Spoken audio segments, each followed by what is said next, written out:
How's it, Arthur? Good? Hey, everybody.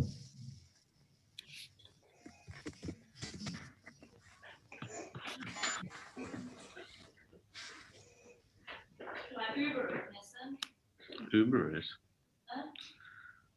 No. Come on, can you tell me what's news in Benoni?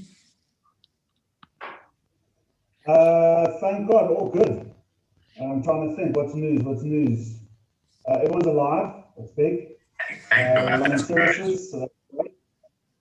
And yeah, Baruch Hashem, really all good. Fantastic.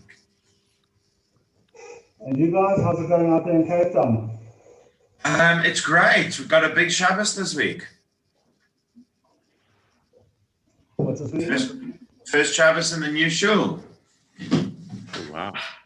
Oh, very nice. Oh, we love. Mishana Mokim, Mishana Mazel Latova, hey?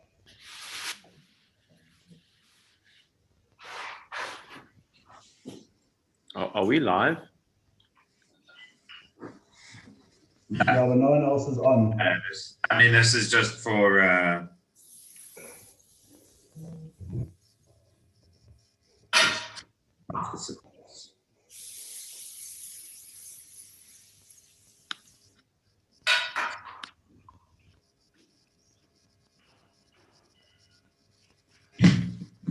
Thanks. Thank How's you. it going, Jason?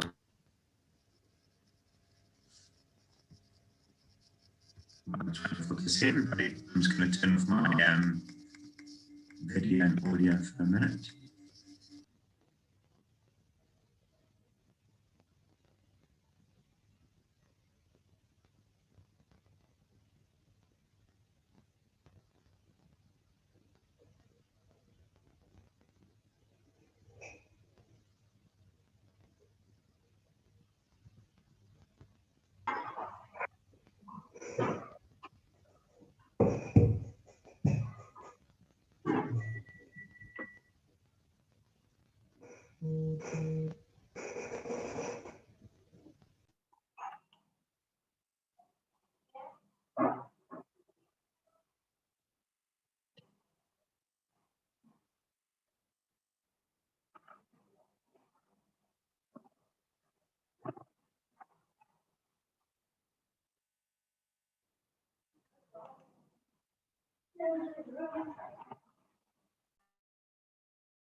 Good evening, everyone.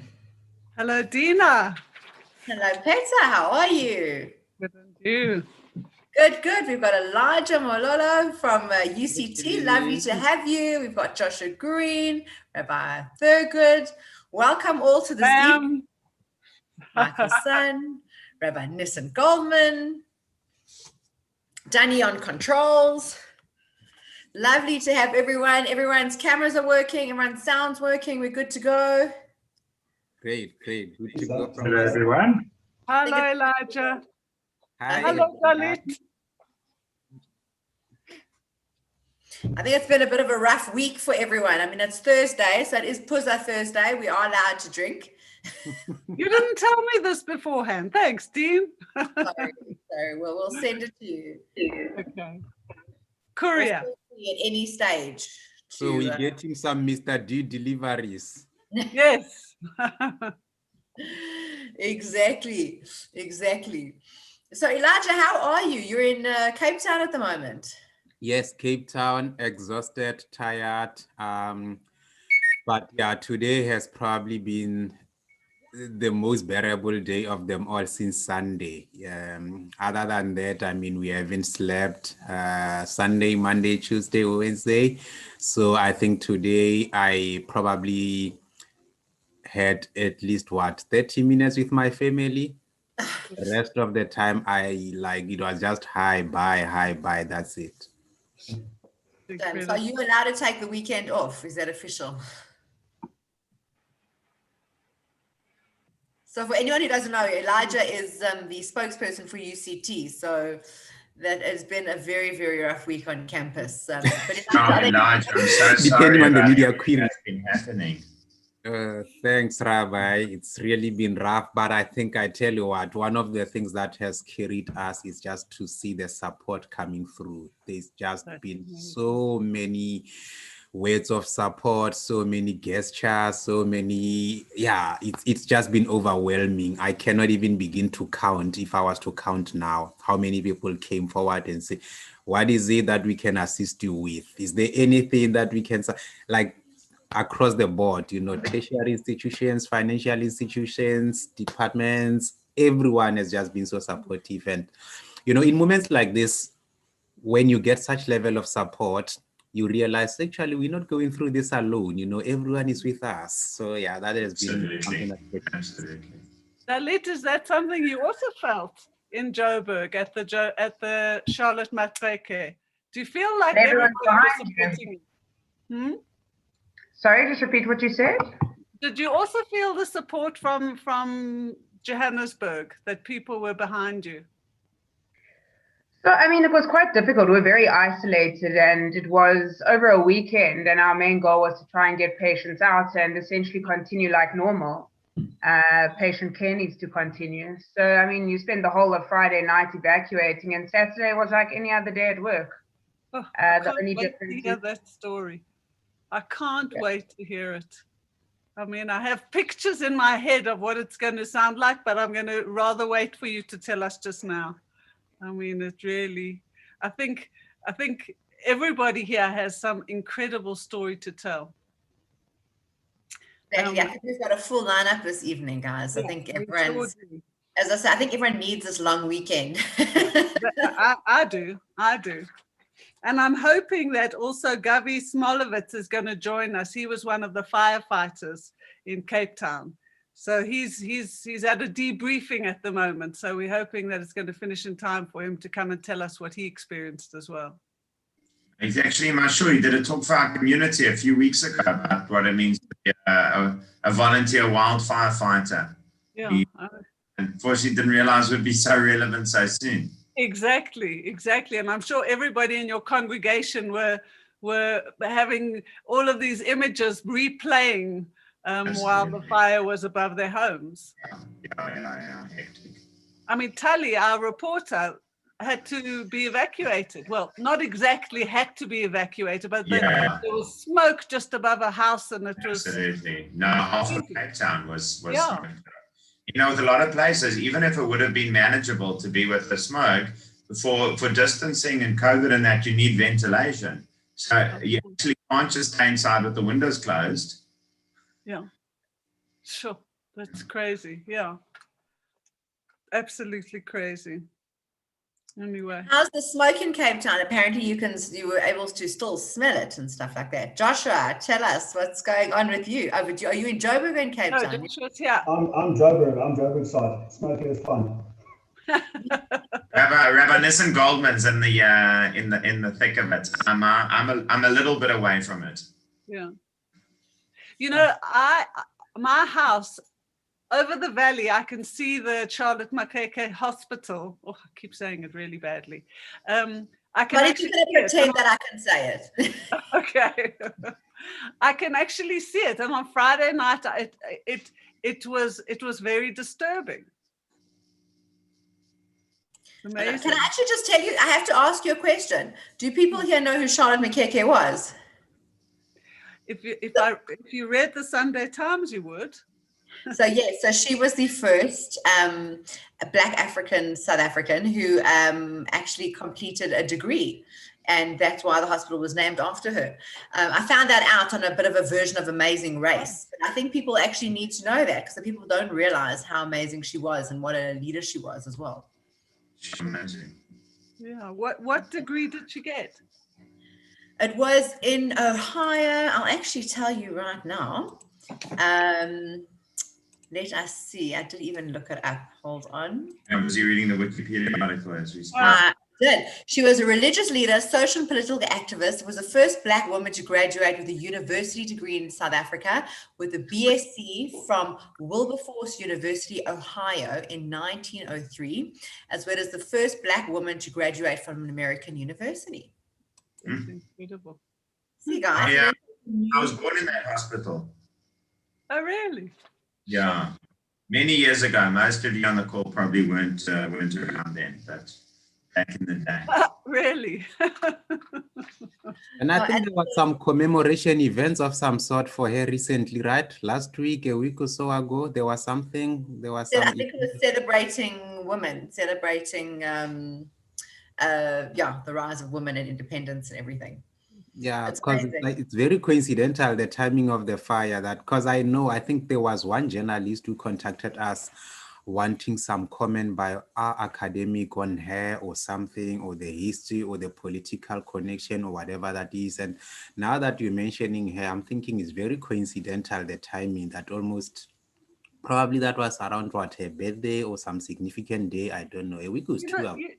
Yeah, Haley, so Haley's the CEO, of the Smile Foundation that deals a lot, obviously, and very closely with the hospital, because they obviously have a unit there.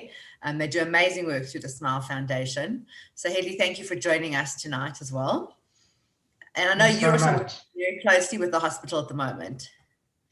Yeah, I mean, it's quite intriguing, because most of the people are on this banter or the communication are truly the heroes. So you've seen the doctors, the specialists, the firefighters, but Smile Foundation is really more about being behind the scenes.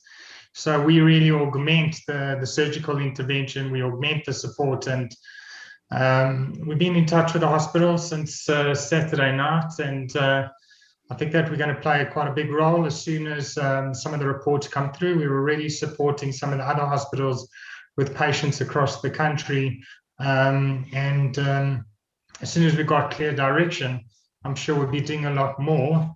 We're doing something similar to what we did with COVID. We were one of the first NGOs, because of our relationships with the 11 academic hospitals, is to call on the public really to support with funds. And then because we really buy consumables, we buy equipment, we're perfectly positioned to support them with the cleanup consumables if they need around patient support, and then simultaneously with Mark Lavner leading us and Moira, our ops director, really to support the hospital as much as possible, because it truly is the center of medicine, definitely in the public sector, in definitely one of the hospitals in the Gauteng region.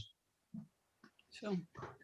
And I know you've also got some efforts that you're doing right now to try and help the hospital. So I saw that obviously there was 40 million rands worth of equipment and PPE that got destroyed in the fire, and obviously the medical equipment. So you guys are doing something about that. Tell us what you're doing. Yeah, so as soon as, I mean, we've got certain guidance, and we're in communication with the hospital as we were through COVID, and we're starting to look at purchasing, getting the equipment that they need, and consumables is going to be a big thing. I'm sure everyone here knows that the patients are all scattered across the country. I mean, we haven't heard that the civil engineers have given a clear report, and I think that's what the key thing is. Everyone's waiting for the report really to come out, so that we've got guidance on where we can help, what we can do, and then also play a role in really asking donors or private sector really to help with the cleanup, so that we can support the Department of Health and the hospital really to jump into action and to support the public, because it's really, this hospital to say the least, is one of the epicenters of the public sector as we speak now. Absolutely. I just find it quite astonishing that they managed to save every single patient and that not one patient was injured. I can't hear. Am I supposed to be hearing someone? Yeah, Petra's speaking about how amazing it was that no patients were injured. It's those AirPods, are they off? Yeah. But Michael, you also obviously are involved as a shadow MEC in all of this. So you also must have had an exhausting week, sort of behind the scenes. Oh, yours mic's off. I hear you, Michael. Yeah, no, it's just one of my habits, I speak. All of a sudden I've stopped being able to speak. Some technical challenges. Yeah. No, how's everyone this evening? Thank you very much for having me. Good. And I really look forward to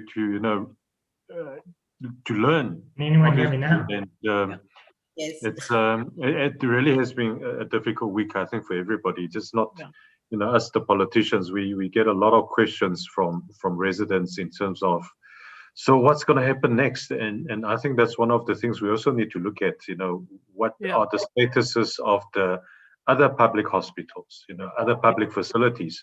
So this must be a loud alarm bell for all of us to say that this has happened. We can't just sit back. We must learn lessons from this. But no, indeed, it was a pleasure to get a communication from Peter. Peter, thank you very much, and I really look forward to this evening's discussion. Yeah, thank you very much.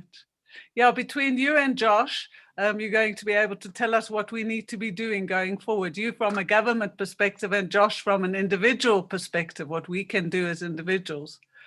I think I'm fascinated because when I spoke to Josh earlier this week, he said to me, "Do you have a fire detector?" And I'm like, "No." And he said something like, "For 100 Rand, you can have one. Why don't you?" And I'm like, okay. But the reality is, I think we're all a bit ignorant about this. And fire is a real hazard. Absolutely. Absolutely. And Josh, I think also we were dying to get some insight from you. Obviously, you're involved with Zaka, and Zaka we know is an amazing organization, which primarily was associated with the really not great work of having to sort of clean up after attacks. But we really want to hear from you. But is exactly 8 o'clock. So we are going to go live. We're going to go to each of our panelists, and we're going to really, I think all of you have such fascinating stories. And Petra, it's her absolute skill set to find these stories. So we're so glad that we found all of you to help share with us tonight what has really been going on. But it's gone 8 o'clock, so we'd like to welcome every single person to our webinar this evening.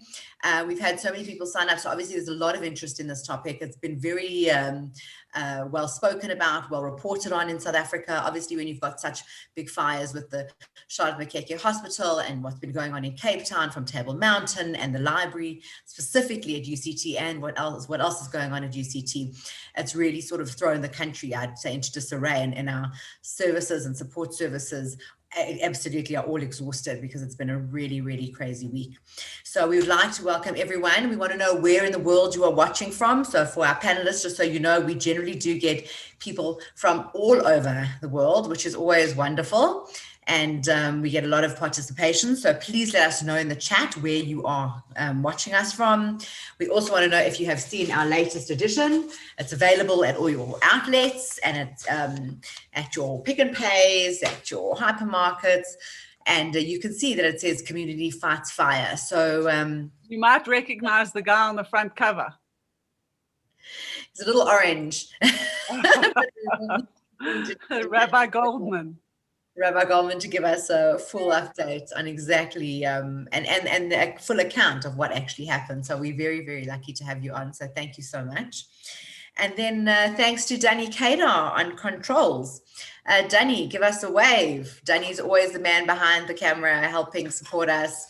Let me tell you guys, it's a tough job. Nothing happens by accident. It all happens very purposeful, very planned. So Danny, thank you for always helping out. A pleasure. I'm chained to my desk. Look, I haven't even shaved today, so look at that. Is there a reason you're wearing what looks like scrubs? Just to make them feel like she's not alone. Just comfort wear, hey? Webinar running 101, be comfortable. But I am wearing pants. That much I can promise you. Thanks for letting us know. Thank you for sharing that. Yeah. All right, but guys, so also what we had started to run, it was what we started to run throughout this week is, sorry, I know how it started last week, is that we are now actually involved in a campaign where the Jewish Report obviously has been bringing you, this is the 89th webinar that we have brought you throughout lockdown. We have covered topics from spies to economics to healthcare to all entertainment, and it has been our absolute pleasure to bring it to you. But again, we do have full support staff. We have people who work tirelessly. Least of all is our editor, Peter Crossmonder, who we are so lucky to have. And we have launched a wonderful campaign where we actually are opening it up for our patrons, for people to become patrons of the Jewish Report, which would be an 180 Rand subscription monthly, and that would help keep the paper going. It would help us tell your stories. And without further ado, I know Danny's just got a small video which he's going to show us.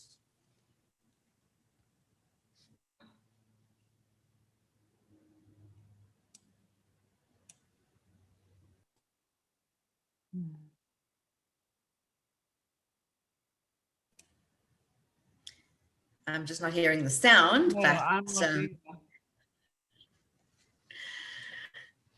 Oops. Yeah, I don't know if Danny wants to try rerun it with sound done. Or maybe later. Or maybe later.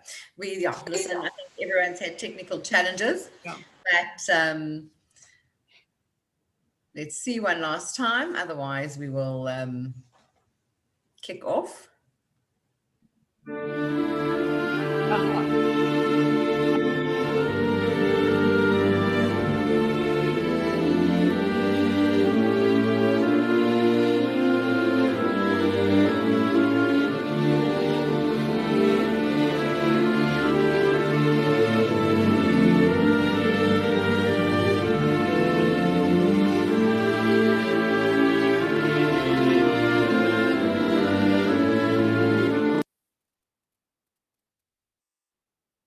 Okay. Thank you so much. Thank you. Okay, again, yes, everyone, please, as you also all remember, please put your, if you have any questions, sorry, then we'd actually like to run a poll. It says, would you like to become a patron of the South African Jewish Report? If you would like to help us, if you've enjoyed our webinars, if you feel that you've got value, please put yes, I would love to, and we can. You see what it says though. No. Would you like to become a patron of the SA Jewish Report? Yes, or yes, I would love to. What if I don't want to? I would like more. Annie, is that correct? Listen, people don't have to answer. That's correct, Peter. It's very good marketing and sales. Oh, really? So, yes, 100%. There's only two options. There's no. Yes, There's yes. Yes, I really would like to. So that's the two options we have. I like the positive approach, Danny. Very good. Fantastic. All right, so we're going to just give it about 10 more seconds. And so most people say 53% say yes and 47% say yes, I would love to. So we're just going to get the ones who would love to more. Okay. So I think we've got, oh wait, it's still moving. It's 50-50 now. All right. So we're going to give it, I think, 5 more seconds.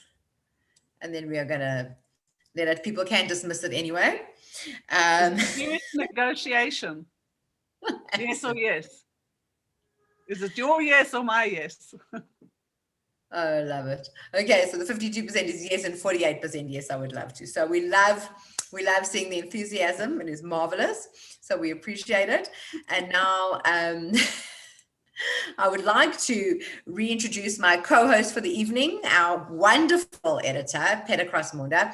Peter, I mean, you literally just work tirelessly for this newspaper. You put your heart and soul into it, and you have really helped create a world-class publication that we cannot even begin to thank you for. And people can't even begin to appreciate how much work that you do for us. So thank you so much. But tonight's my pleasure. Tonight's webinar is actually your brainchild because it talks to exactly where the paper is, talks to current events, talks to where we are and what we're reporting. So give us a view on why we chose the topic tonight.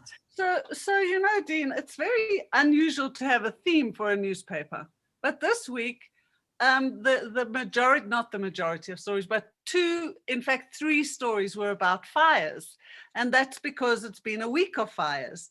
What were that? The Charlotte Maxeke Hospital and also in Cape Town. I mean, it touched us personally on so many levels. And next week we've got Lag BaOmer, which is our own fiery festival, at which, for those of you who don't know, we light bonfires. So there too, we've got to be extra cautious because fires are both beautiful and extremely dangerous. So when we were talking about what kind of webinar we wanted to do, for me, this was very close to my heart. And I think it's really important for us, to hear the amazing stories, personal stories that people have to tell us, as well as to hear from the experts what the situation is, how prepared are we for this, and what can we do about it? Absolutely fantastic. And we do have the experts. So we've got all of our panelists on tonight. So we thank all of you for being with us. We are going to go and speak to each individually just so that we can get the full stories and really, really get to grips with what has happened. So we've got the first person we're actually going to be speaking to is Alderman JP Smith, who's also a mayoral committee member of safety and security. So we thank you so much. We know it's been a rough week. So we're going to ask all our other panelists to please turn off your cameras, and we will be with all of you very shortly. Thank you so much. Except Jean-Pierre, we will be speaking to you right now. So thank you so much. Before we go to Jean-Pierre, can we just tell everybody that if they have any questions that they want to address the panelists or us, to please put it in the Q&A, and we'll do our best to answer as many of them as possible. Absolutely, absolutely. Definitely. So, and then without further ado, thank you, Jean-Pierre. We know you've had a very, very busy week. We know that you've had media interview after media interview, and we know that tonight was potentially a challenge as well. So thank you for being with us. Tell us, what is seemingly under control? Yes, Madam Diamond. I would say at the moment, the fire is now obviously fully contained. There's no active firefighting. They're still monitoring the affected areas to damp down. We met yesterday with SANParks to start talking about the post-mortem. So we're now in the phase where there is no further operational stuff to be done. We now have to look at if we can determine the cause of the fire, the extent of damages caused. Some of those are incalculable. They're heritage assets which you cannot put a price to. And then to see what lessons we can learn, what recommendations we can make. And for this purpose, the cities has fire investigators, and obviously SAPS is involved as well, the South African Police. And then SANParks has recruited the services of a forensic fire investigator, Rob Erasmus.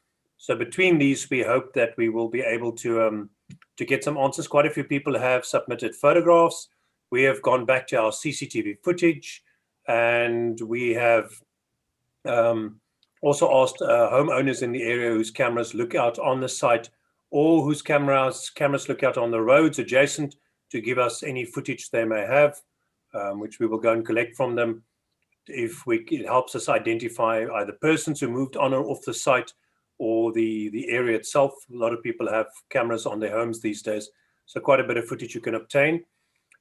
This fire, just superficially, or just without being able to calculate the financial value of the damages at this stage, which the fire department does after every fire and every incident, at least includes the Rhodes Memorial Restaurant, which is a whole number of jobs lost, and potentially permanently. That facility is not re-established and rebuilt. And there, of course, you had gas bottle explosions that exacerbated the situation. We have the Mostert Mill, the oldest mill in South Africa, very, very badly damaged. Even the basic structure is cracked. So that will take a huge amount of repair work, but it is something that the city has already expressed a willingness to help with. And you have the UCT, the 3 UCT buildings, one with only a slight damage, the other one slightly more, and both of those involve damage to their roofs, where, by the way, the fire mainly got in through attaching itself, those spotting embers, attaching themselves to the ivy, setting the ivy alight, and the ivy was drier than maybe it would be at other times because of the season to date. But most significantly, the library facilities, the African Studies building, where the night of the fire, the librarians that were standing in front of that building, extremely stressed and traumatized, and some of them crying because they were watching this priceless collection, some of those books over 100 years old, going up in smoke. So during the height of it, we had about 250 firefighters on the scene, with probably about another 50 from the other services working on fire, volunteer wildfire services, and the South African National Parks firefighting service, and then about 250 from the city. And we had an extraordinary outpouring of goodwill from the public. There is something special about the mother city. There isn't another city like it. The same public who will be slightly more tenacious and holding government accountable. There is just a more active civic culture in Cape Town, are also the same public who will come out in great numbers and donate water, food, and support. We had so many volunteers, we had to put in place a system to manage them. And some of them just spent days and evenings there assisting. So that made it possible for us to keep everybody fed and watered and assisted, and take some of the pressure off our own services and our own staff who could focus on other things. And of course, the aerial firefighting appliances played a huge role. On the first day, the fire started at about 8:45 on the slopes above Philip Khosana Drive. The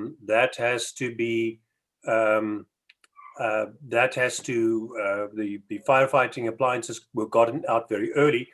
In fact, one of the provincial cabinet ministers, David Mania, drove past that site when the fire had just started and responded to the premier by saying, a little bit overkill with the fire resources on scene. As it turns out, the fire got away from them in any case.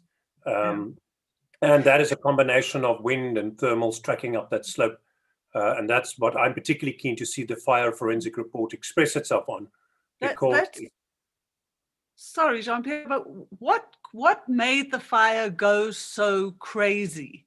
You know, I mean, Cape Town has often had fires, and this was unfortunately very close to homes. But what took it to that degree across the mountain like that? So there are lots of fires everywhere in the city. During summer, it is routine to have 100 or more fires per day, every day. So that's common for the fire department to deal with. And that's part of being in a developing city with a lot of informality, and also a large green mountain area in the middle of the city, surrounded by residential areas and informal settlement extending into the periphery of it at several points, whether it is Imazama Yetu or Red Hill or others. That is a challenge.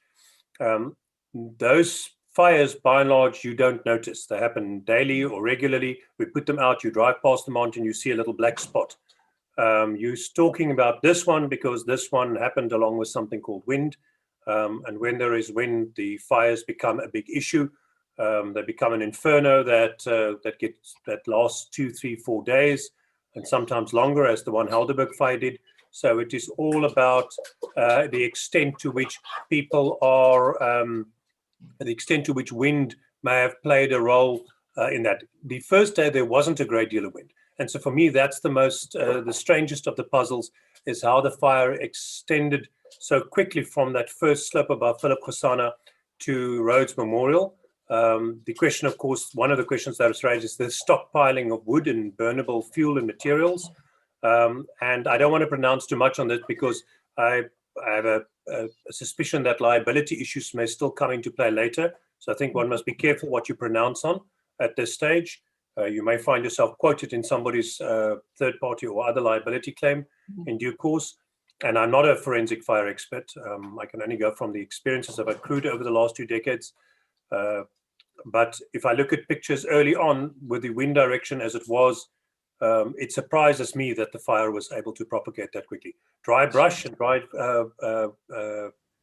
grass certainly plays a role. Stockpiled fuels may have played a role.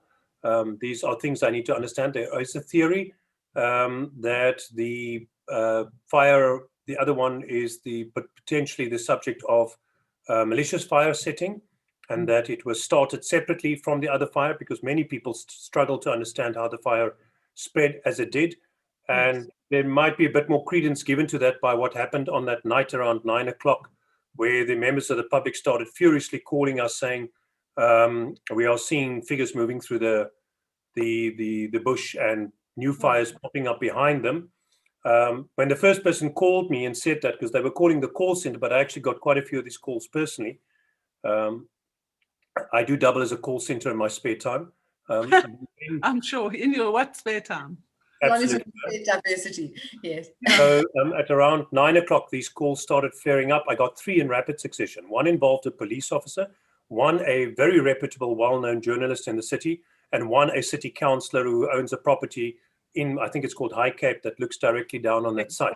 They're credible witnesses. I asked them, are you sure this is not just spotting? Are you sure it's not embers reigniting? They said, no, we can see the figures. All 3 had the same story. We dispatched available staff. They arrived at the scene. A member of the public, Mr. Yazid Evans, who's from the Neighborhood Watch, I understand, took some of our, one of our law enforcement officers, Ryan Morris, to the scene, showed him the scene. Ryan asked the officer, and it's in his affidavit and also the other affidavits of witnesses, did you start this fire? And the gentleman who's now been identified as the 35-year-old Tanzanian foreign national said yes. And when he asked him where he was asleep, he said in the bush. And then there was a series of other answers, which is not my business to unpack in public. He has the right to due process in the criminal justice system, but those answers are quite perplexing and suggest either potentially problems with health, or that this gentleman may have, not been exercising his best judgment. Yeah. There's a question from Johnny Schwartz. Yes. Okay. That was a question I was getting to. Oh, yeah. Sorry. He was asking JP, in your opinion, could the fire have been put out earlier? Do you think that, and also he asked, do you think the fireman's strike could have contributed to the response to dousing the fire? No, ma'am, there is no fireman's strike. Okay. The dispute with the firefighters relates back to a strike a year and something ago, during which 400 of our firefighters entered into an unprotected strike. Only one of the 2 unions went on strike. The majority union chose not to, IMATU. And that strike then led to, is leading to some disciplinary action for a small handful. It is being misrepresented in the media as if all the firefighters are being affected by it, but it's not true at all. And so there is no strike. We were full service. Remember that you only have so many fire stations within reach. I mean, of that particular site, Salt River and Ruland Street are in immediate reach. The other stations have to be drawn from further. So the resources amounted as the process is started, but initially there were 3 firefighters. And what they did do very rapidly was initiate the aerial firefighting appliances. So that was done almost immediately. And in fact, I saw the choppers. I actually was at a different meeting at the Civic Center at 9:30, and I was sitting looking through the glass window, not being able to access my cell phone, and watching these choppers start up. So the choppers were at it from quite early on. Had we had them through the next day, Monday, had we not had 45 wind gusting upwards of 45 and 50 kilometers an hour around that area, we might have had a more rapid conclusion of the fire. But the initial damages occurred very early on. Okay, thank you. Yeah, that's fantastic. I learned a lot. Thank you very much. We did have some witnesses and people who are involved with firefighting from elsewhere who observed, and I've since had extremely positive feedback from them. The Cape Town Fire Department is well resourced. We've made continuous and sustained investments, 250 million rands of vehicles in this last year alone. We've constantly expanded our fire stations. In fact, I think the chief issued a comment to say that there is now no fire station in the city that's further than, I think, 5.5 minutes from a station, because we've steadily expanded. We just built a new one in Nomzamo and Lwandle, and we just built one adjacent to Masipumalele and Ocean View on that Komiki Road. So we are making almost annual investments. Another one's about to go up at Langa. So we are steadily expanding the reach of fire stations into areas where the old municipalities that we inherited from, based those in your leafier suburbs, in what was then the old municipalities pre-94 elections. And so you have areas of historical under-resourcing. We've systematically been filling in those gaps and resources. So I'm pretty happy with what we've done. I would like another at least 500 staff members, but that budget competes with many other things. I'm sure. Thank you. And waterborne sewage and everything else. Yeah, thank you. That's amazing. That's good to hear. Thank you very much. Yeah, really, so insightful. And I think that, I mean, I've seen those choppers actually fighting fires, because I know that it is quite common. And to see them actually lifting the water out of the sea and then actually drop it on the fire is quite incredible. So those are obviously, I would assume, what you use is very, very effective, which we obviously don't have in Johannesburg. So how many choppers do you actually have? Working on fire, to my best understanding, have 3. And there were 2 military choppers that also came on the day of the very strong wind. I was at the fire station in Roland Street quite early on, and we watched the first of the SANDF choppers, or the Air Force choppers, arrive, and it actually struggled badly in the wind and aborted the attempt after a little while. So not even the military choppers were able to cope on the Monday. But on the Tuesday, there were 4 choppers, and they churned through a pattern and you're seeing a water drop every 30 seconds or so, or less. They're really efficient between them, doing a circular pattern. And even at UCT, with the blaze next to the Sarah Bartman Hall, those choppers were arriving with small intervals. I recorded it on my camera, maybe 20-second intervals, sometimes as little as 15 seconds, with them queuing up right behind each other, dropping the water. And then we got the Bronto lift up there as well to get water into the back of the building. And UCT's saving grace, in fact, was that they had installed some very good fire safety equipment, and the automatic fire prevention roller doors actually closed and shut down and limited the damage. But even so, that is quite a priceless collection that was destroyed. Yeah, sure. Thank you so much. I mean, I think your input was outstanding, and I know you've obviously had a very rough time. I hope you have a good long weekend. Yes. But thank you so much for joining us. We know that you have had time constraints, so we really appreciate your time. Thank you, ma'am. Thank you. Thank you so much. And we will hear more about UCT, but first we're going to hear from Rabbi Nissen Goldman. Rabbi, can you put your camera on? Rabbi? Aha, there we go. Nissen Goldman, Rabbi Nissen Goldman, who's the co-director of Chabad on UCT campus. He's going to tell us about his experience in going into the Kaplan Center for Jewish Studies on the campus to save the Torah in the worst part of the fire. I mean, when I saw that picture, I got goosebumps. Rabbi, will you tell us what happened? When did you hear about the fire? What was your experience?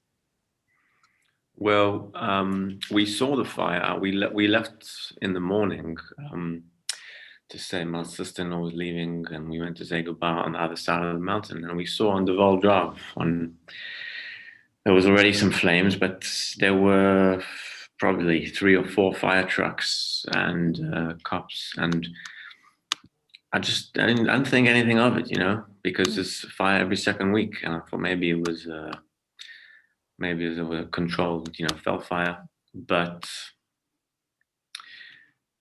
But then the neighborhood WhatsApp group that we on, because we are, you mentioned the Mostert Mill, we 300 meters from Mostert Mill. So the neighborhood WhatsApp group started pinging with people said they heard the explosions, the gas canisters from the Rhodes Memorial Tea Room is what they heard. and we were wondering what that was. And then they realized it was a fire, and so people started sending pictures. Then the neighbors sent me a picture of the fire truck outside the Chabad house, and that's when we realized it was quite serious.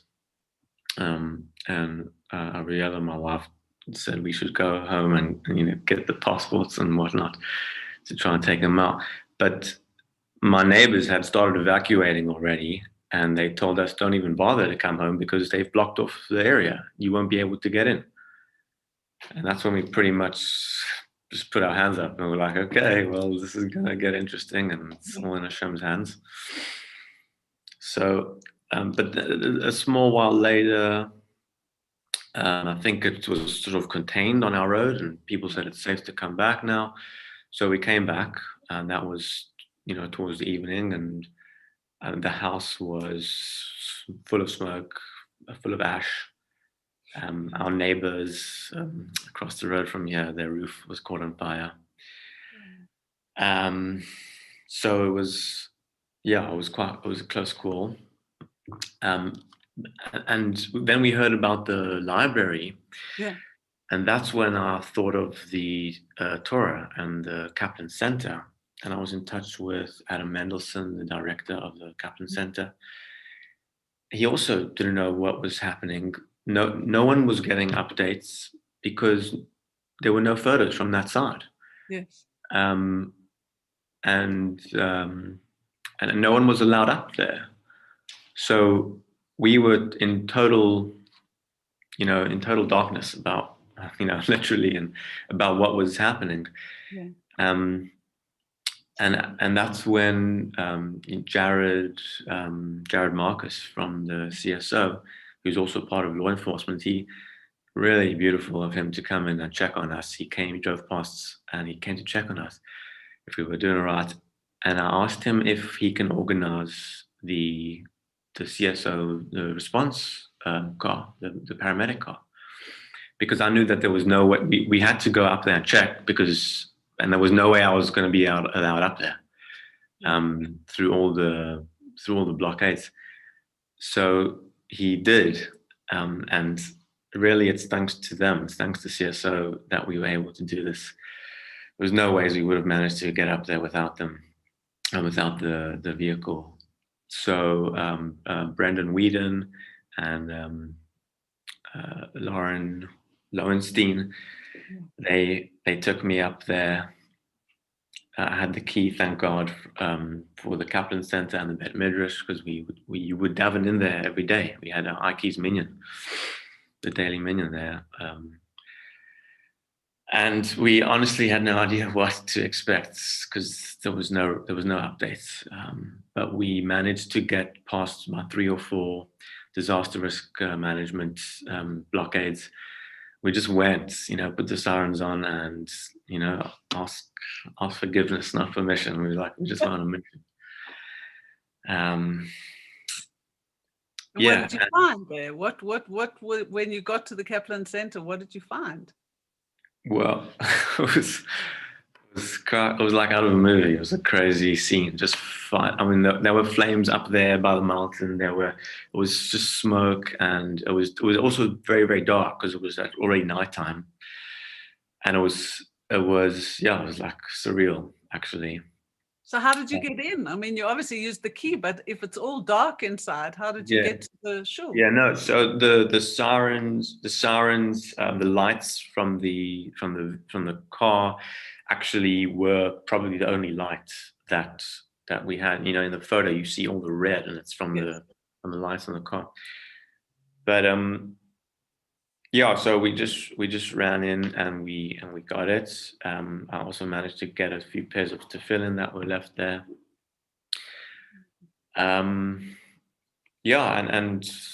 thank God it was pretty surreal, and we went out.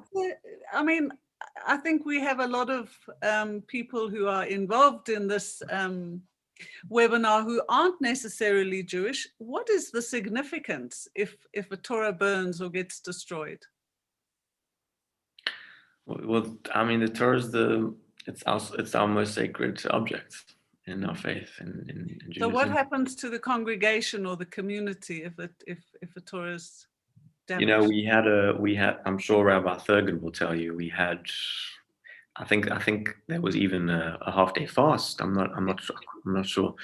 You know, it's a very, very tragic day. It's almost like a miniature mourning that goes on. So it's tragic for the Torah to be burnt, to be destroyed, and it's a really big simcha, it's a joy that we were able to.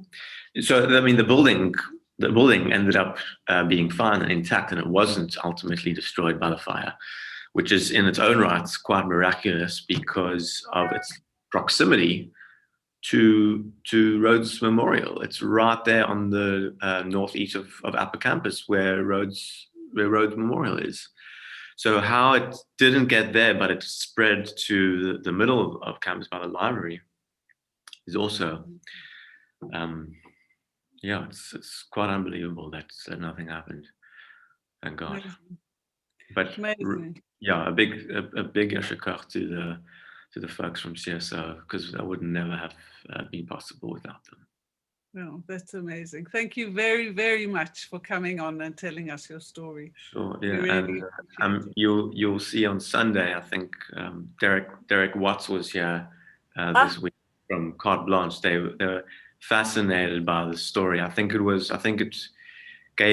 like one of the most more positive, more hopeful sides of, you know, that some I used to be his artifact was salvaged, and they were very interested in the story. So News 24 is doing a documentary and Carte Blanche, and this morning I was on a Christian radio breakfast show, and they were all fascinated, and they were so happy that something was managed to be saved. Yeah.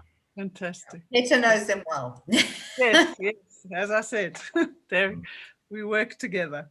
Exactly. So Rabbi, thank you so much. You really did. I mean, just to do that is just an amazing, amazing task. Oh, one more thing.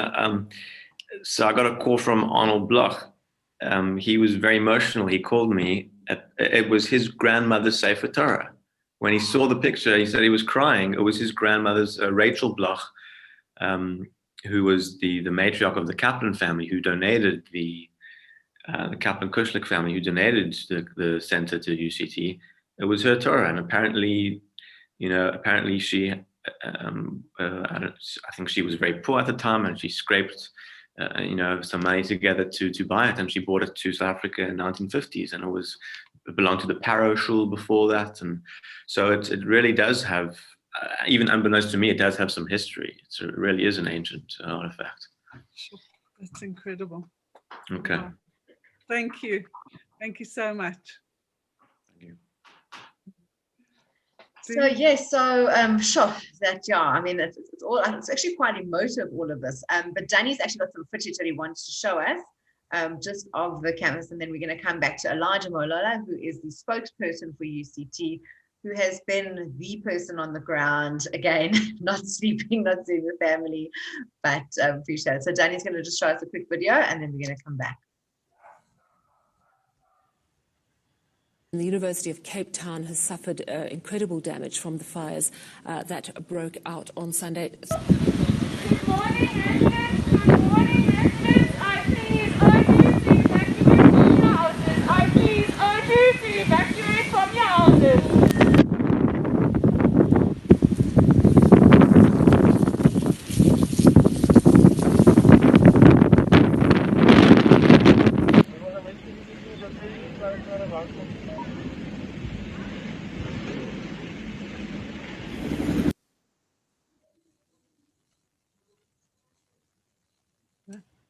Sure, I think that footage like really shows the devastation. I mean, a lot of people read about it, but unless you actually see it, I don't think you really can grasp the actual magnitude of that fire. Elijah, were you on campus when the fires broke out, or were you near? No, I wasn't on campus. It being a Sunday, I was away from campus. I did ultimately go past campus very, very late. Drove past campus, I think around 11. close to midnight. That was the first time on Sunday that I went there. But prior to that, I was just away. In fact, it's a Sunday, you have your own plans, you're thinking that I'm going to get to this, that, and the other. And the next thing you start getting messages that, hey, there's a fire on Table Mountain next to campus. And then the first reaction was like, okay, it's near campus. I'm sure I'm going to get media queries because it's near to campus, but it's not on campus. So that's all I expected initially, that, it's going to just be queries. Is the fire affecting you? No, it's not. It's actually near to campus. We will assist in whatever way we can, working with Sandparks and anyone else. But yeah, fast forward an hour or two later, another message comes in. No, actually the fire now is actually spreading to campus. And that's when I knew. I must say, one of the things that we would say as communicators is that whenever there is a crisis of any sort, and the usual university crisis, whether it's student funding, whether it's any other crisis, we commonly would be saying we are fighting fires, commonly.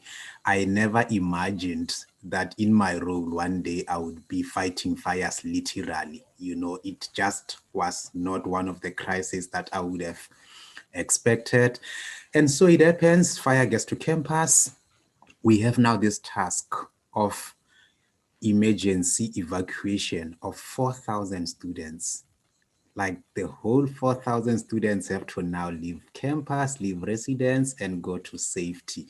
Never planned, no warning, no prior planning, just having to get the students to safety becomes the priority.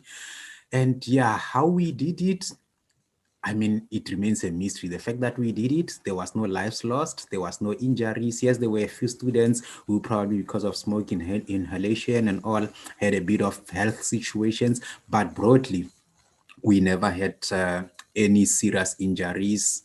We importantly never had any lives that were lost in the process. Now they are evacuated haphazardly as it was, but all of them get safely out. Next challenge is now, where do we now accommodate them? And this is how the first point for me of realization that it was not actually about UCT. It was the whole community, it was the whole society, it was everyone else who came on board. Because from that moment on, the offers of accommodation that we got, hotel owners, private individuals, our social media was abuzz, people were inboxing us, people were emailing us. If your students need accommodation, I'm available. So that's remarkable, that we never actually planned this, we never expected this, but people are readily available to jump in. So that's the first part. The second part now becomes 4,000 students who are supposed to be having meals in prepared residences are now going to be accommodated at different areas and they have to be fed. And another remarkable point for me was when within probably give or take 2-3 hours, 4,000 meals were prepared through obviously the help of Gift of the Givers. 4,000 meals are prepared for all the students. And I'm like, that's just so remarkable, And yeah, I think those are the 2 points for me that struck out on Sunday, seeing how much everyone just came on board, how much this became not just a UCT disaster, but everyone's disaster. One of the interesting stories was when one of the first few calls I got was from a journalist. You see a call coming through, it's a journalist thinking they want a code, they want a soundbite. This man says to me, how can I assist? Where is the site where I can drop off my donated goods? I tell him the sites, All Mutual came on board, fortunately as well, provided the site. Their head office is in Panelist. I tell him the site, he goes there. He's like, actually beyond dropping of this, I want to actually assist by lending a hand, packaging them, preparing them. After that, it's like, no, I hear something is happening at your hidden campus. Some students are stranded. I'm heading there. So that for me is one of the many stories that shows the extent of how everyone wanted to come on board and assist. So now they are evacuated. Fortunately, we managed to accommodate all of them, various hotels across town. We managed to have catering attended to. We canceled initially classes for the first 2 days, Monday and Tuesday. Ultimately, we canceled for the rest of the week because we realized that there was just no way, other than the fact that campus was not habitable, even if we were to, for instance, consider online learning, students are in no mental state to study after such trauma, which is why one of the things that we did was to immediately enlist the services of SADC as well as ICARE to provide immediate telephonic counseling for anyone who needed any psychological support because of the impact. So yeah, it's been really a very difficult situation to manage. We appreciate all the efforts. I mean, the firefighters were remarkable. When you look at the library itself, now, there's two things about the library. The first is that at least salvaged a bit. I mean, we could be taking a worse tale as we speak. But what helped was the first, beyond just the systems that are in place to try and fight the fire, just the reaction of the firefighters themselves. Just them being speedily on the scene, just them tirelessly going on, battling these raging flames and making sure that they are put out. That helped a lot. So yeah, it's really an illustration of how much working together, all stakeholders, everyone else, how much we can actually tackle any situation and come out. Yes, we can come out and not regain some of what we've lost, but I mean, we came out and we will rise again. Elijah, about how much, I mean, I guess at this point it's very difficult to say an exact figure, but how much damage was caused at UCT? In terms of monetary terms, yes, there isn't a way of telling at this stage. In terms of what we know we have lost, would be a large section, a large collection that is in the in the Jaga libraries. A large of those, some DVDs, some African studies material, some government resources. A lot of those were lost, and fortunately, some of it were digitized. We don't know yet how much of it were digitized. What we've done this week was just a mapping exercise to almost get a sense of what we've lost. As we speak, a full assessment is continuing. Once that assessment is done, and we know exactly what we have lost, the next step is, of course, to inform some of the donors, some of the owners of the material, and then eventually we will publish a full list. But it is obviously a significant loss in a sense that some of it is irreplaceable. But yes, also another story of hope, similar to everyone coming on board, offering accommodation, offering meals, and everything else. People are coming on board and saying, I've photocopied material from the UCT library before. I'm going to be supplying it. People are saying, I'm going to be donating books. So really, once again, so overwhelming how out of this disaster, we see a lot of goodwill. We see a lot of, support. We see a lot of people who are actually not only in words, but in action too, coming on board and saying, we are with you. Yes, yes. Okay, brilliant. Sorry, I just wanted to add, Jean-Pierre Smith, who was on earlier, actually just put a comment in the comment box that I just wanted to read to you. It said that Elijah makes a good point that the measure of the impact of a fire is primarily if there was a loss of life. And in this case of the fire, mercifully, there was not. So I think that was a major, major component, that there really was, and that you managed to evacuate and to house and feed 4,000 students. I mean, that is a mammoth, mammoth task. So I think we have to commend you on that. And just tell us, what is the plan going forward now on campus? What is actually happening with the students? What's happening with the lectures? So what happened is that from today, the students started returning back to campus. Most of them are now back. The majority of them is now back on campus, except a few cases. Mostly it's around 400 students, and that's just 10% of those who evacuated. It's 400 students who resided at the two residences that were directly affected because they are both residences on upper campus. So that those that actually burned. Mind you, the rest of the students were really evacuated, not that their residences caught fire or anything, but just because of the conditions, the smoke and everything else making it not occupiable. So those residences were cleaned, ready for reoccupation. Students started moving back today. Now that they are back in residences, like I said, we've canceled the academic week for the academic program for a week, and we will be restarting next week, which actually works out a little bit better in terms of, the psychological state of students. Back on residence on a Thursday, You have the Friday to almost resettle back and the weekend to almost still process whatever lingering thoughts around it. And then on Monday, you are in a little bit of a better state mentally to face the academic work. And of course, it's a big impact. We've lost a week already in a year where we had lost 4 weeks already because of COVID. So it's a big impact, but we are managing as best as we can. And yeah, we are hoping that when we get underway next week, everything else become as smooth as it should be. Sure, amazing. And there's just one question in the Q&A that we wanted to, so someone wanted to know, why was there no fire break around the university? And did the pine trees and dried pine needles play a role in the rapid spread of the fire? And were they in the buildings? So I think that's just one of the questions that came in from one of our viewers.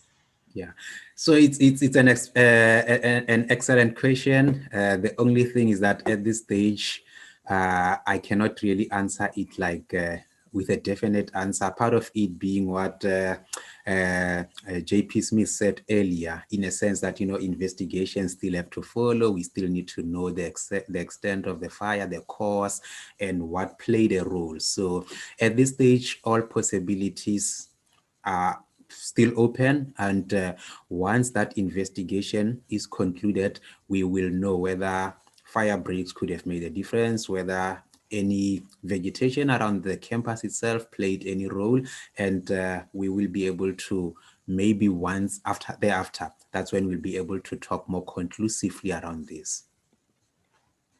All right, well, thank you so much, Elijah. I think you've given us so much information, and we think you've done a great job, and we wish you all the luck. We hope that we know you haven't really assessed the damage yet, but we really hope it is as minimal as possible and that everything returns to some level of normality. But thank you so much for joining us. We really appreciate your time, and we hope that you get some rest.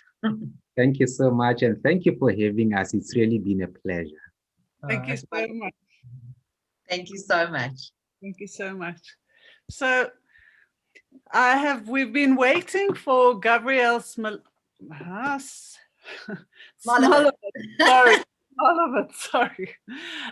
who is a volunteer firefighter, to join us. He's actually been at a debriefing because his work isn't quite done.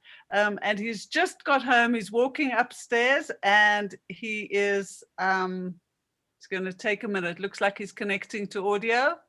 And he's going to tell us his experience of this fire. Now, you must understand that this is a guy who has a full-time job.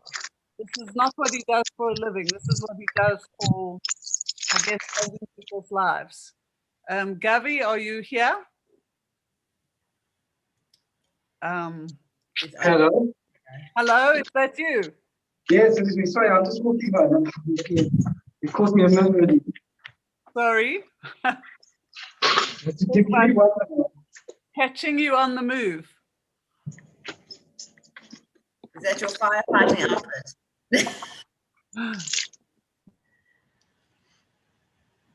Are you there?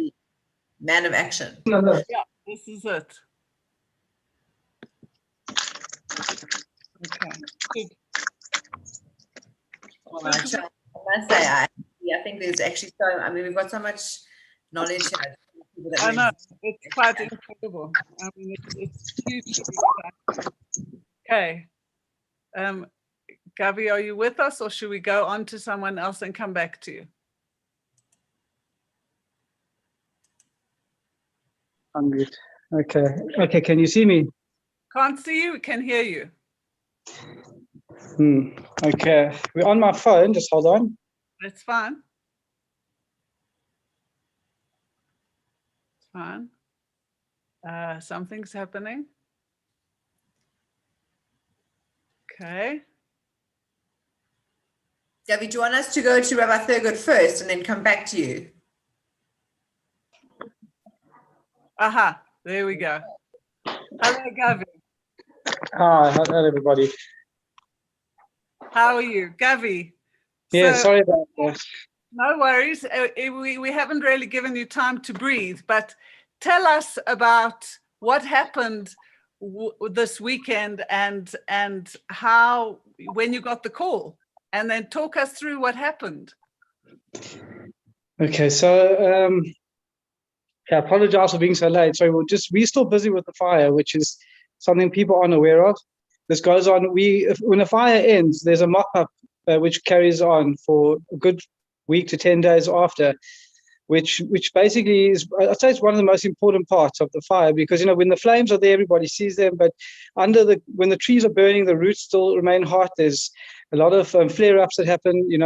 When it could be a week later, like a root could just be still on fire, and you have a flare-up and it hits on the green or on the perimeter, and we'll have another wildfire. So it's a continuous operation. So even right now, there's still many crews. Even now, as I said, I just got back from a debrief, which is why I'm running late, and there are many crews working all through the night, every day, which people are unaware of, and it continues for a long time. It's a very long operation. How many people are working on it? Right now, not that many. You don't need. It's a lot more at the moment. They've done a lot of mop-up, which means chopping away the ground, looking for the hotspots.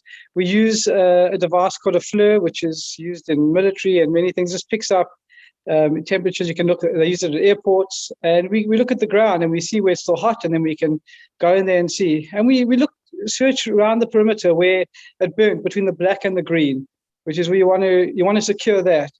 And also look at the weather forecast for the week. If there's any wind coming, well, then you want to make sure that that's all cleaned up quite quickly. As even today, there was a few flare-ups which had to be dealt with, and it'll happen. But it's also not a safe time to be there, because while you're working, many times you're more complacent. Your PPE is off, and things can go wrong very quickly. Anyways, yes, we'll get back to the fire. Talk us through it.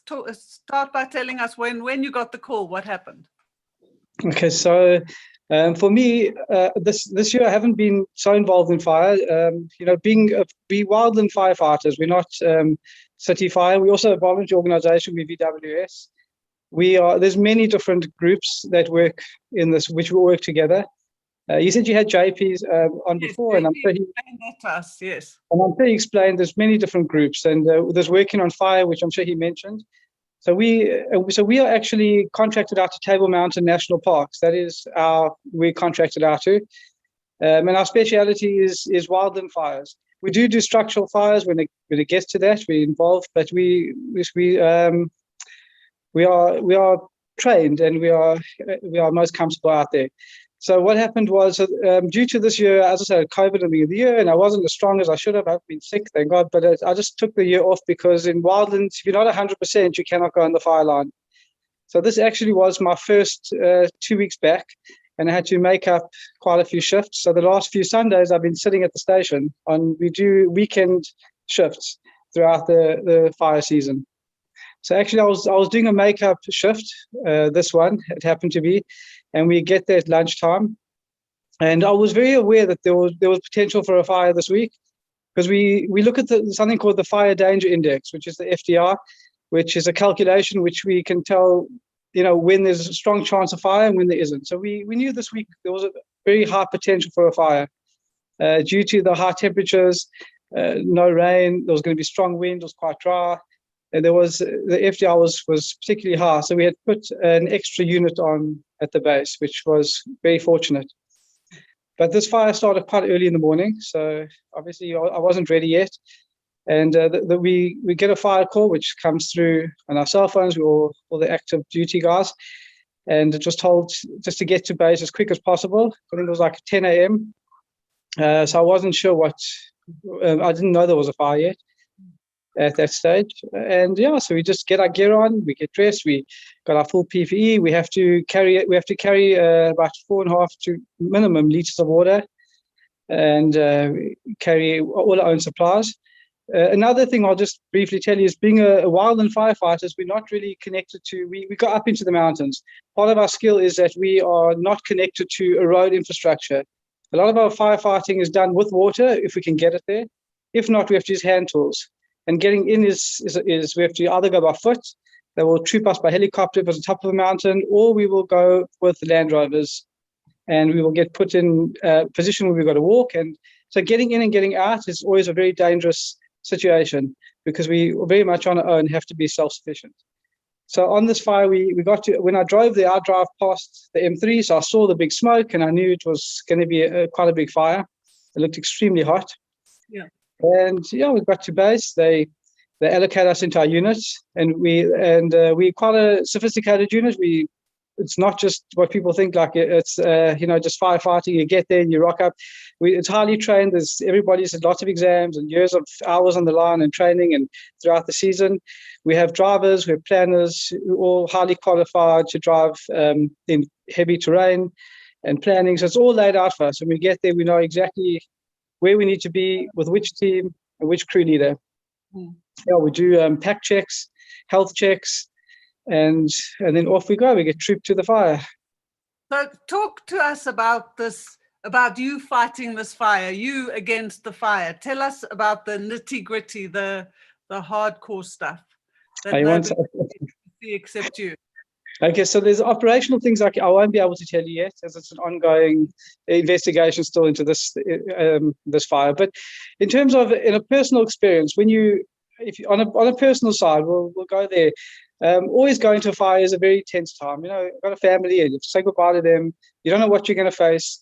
It's exciting, it's exhilarating, but it's also very scary. I've been on many fires, really big ones, and it gets very scary and things can go wrong very quickly. So we have many protocol. But getting to a fire, generally what you will see is that, it could be as bright as day 1 minute and it's completely dark. You get to a stage where it's covered in smoke and your visibility can go from, seeing across the ocean to almost you can't even see the guy next to you in a minute. Fires are very intense. It's a very intense feeling to be around it. The flames at that moment, we normally get there at its worst. The radiant heat is unbearable. You can't really breathe. I mean, people, to understand what it means to fight a big flame is, they get up to thousands of degrees hot and you have to go in there, and we're not able to carry oxygen because due to the fact that, it's a tank, it's very heavy. We're walking very far, it runs out. It's not practical. We can be 10 to 12 hours on a line at a time. So we're not there for short. So we wear just a basic PPE to protect from burning. The flames can move it depends on the wind, but it's, fire actually makes a sound. It's incredible when it flies past you. It sounds like a train. At least it's going past you. So it's a very intense feeling, and it's something that you have to be completely aware of everything around you at all times. The biggest fatality for firefighters is smoke inhalation, asphyxiation, and heat stroke is a very big problem. On this fire, particularly early on, we got to the game park and the flames were small. If you look on our VWS site, you'll see a couple of nice pictures. I'm in quite a few, hitting small flames. Everything looked relaxed, but the intensity of the heat felt like something was going to happen, and it did.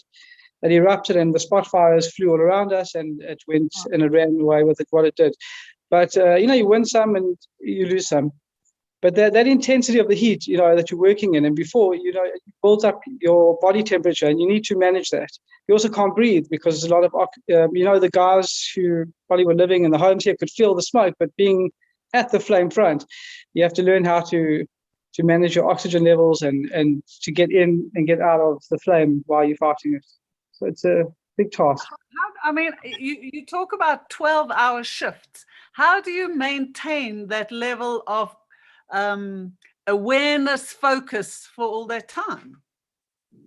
Yeah, you have to do it. You work as a team. We work very strongly, and it's very hard. The time goes very quickly. It really flies. We're very busy. There are times where you get lax and you get taught a lesson. It's very hard. You need to be at your peak physical condition to be on a fire. Those that aren't, or they find out later they weren't feeling as well, have to be removed quite quickly, and we have to rotate crews and things like that. But it is very hard. I won't lie to you. We spend a whole season training in the winter, so we're ready for the summer. Well, we're very grateful that you're here, because as JP sent a message to the panelists, he says we have to acknowledge that 5 firefighters were injured, 3 from City and 2 from St. Parks. So we're grateful you're intact, and there weren't any lives lost in this incredible experience. Thank you so much for making such an effort to come and talk to us. Yes, no problem. There's just one question. Someone just wanted to know what your group is called. It's called the VWS, the Volunteer Wildfire Services. We're based in Newland. We have a fire base there. It's right next to the helicopters. When you walk up, you'll see them, and we got all the 4x4s there, and the Working on Fire group is about 10 meters up on the left, their base. Sure. Well done. Thank you for saving so many lives. Yeah. Thank you. Okay. Now we're moving on to Rabbi Sam. How are you, Rabbi? And thank you for your patience. Well, thank everybody for their patience. We've got some incredible people here, and obviously we want to hear as much as we can. Rabbi, was the end of 2018, just before Hanukkah, you got that call in the middle of the night to say that your shul was burning down. There we go. I mean, yeah. I remember those images so clearly, and the fact that it was just before Hanukkah was also quite eerie. Rabbi, talk to us about what this experience was like for you. So firstly, thank you for having me. Thank you for this fascinating evening. I've so enjoyed listening to all of the panelists and the questions and answers. There's something so helpless about standing and watching your home burn down, and whether it's your physical home or your spiritual home. This was a place that, speaking for myself and especially hearing from other members of the community over the days and weeks that followed, this is a place that you could come to say Kaddish after you'd lost a loved one. This was a place that we brised our son. This was the place that you can have, that you celebrate your bar and bat mitzvahs. And it's the full life cycle. And yet we're standing there, tens of us in the streets, just watching it burn and not actually being able to do anything practical. One of our community members arrived pretty much as soon as the fire was spotted. But by that time, it had been burning in the roof for a while already, and it was actually out of control. And he came with some of the firefighters to burst through the side door to try to rescue the Sifrei Torah, as you heard Rabbi Nissen Goldman said. And unfortunately, it was too late by that point already. And so, what could we do? We stood in the road. We said Tehillim, we said Psalms, we cried, we sang. We helped the firefighters and the CSO carrying our shul books. Our shul library had thousands of books, and thank God we managed to get the vast majority of them out and safe. So we at least got those and kept those out, and that's just it was really quite a harrowing experience. And for the longest time, it was hard to think of shul without, as you say, seeing those pictures and experiencing that moment. Yeah. And when you look back, it's been a while now. When you look back, what are the things that you learned from that? What are the life lessons and what are the fire lessons, I guess?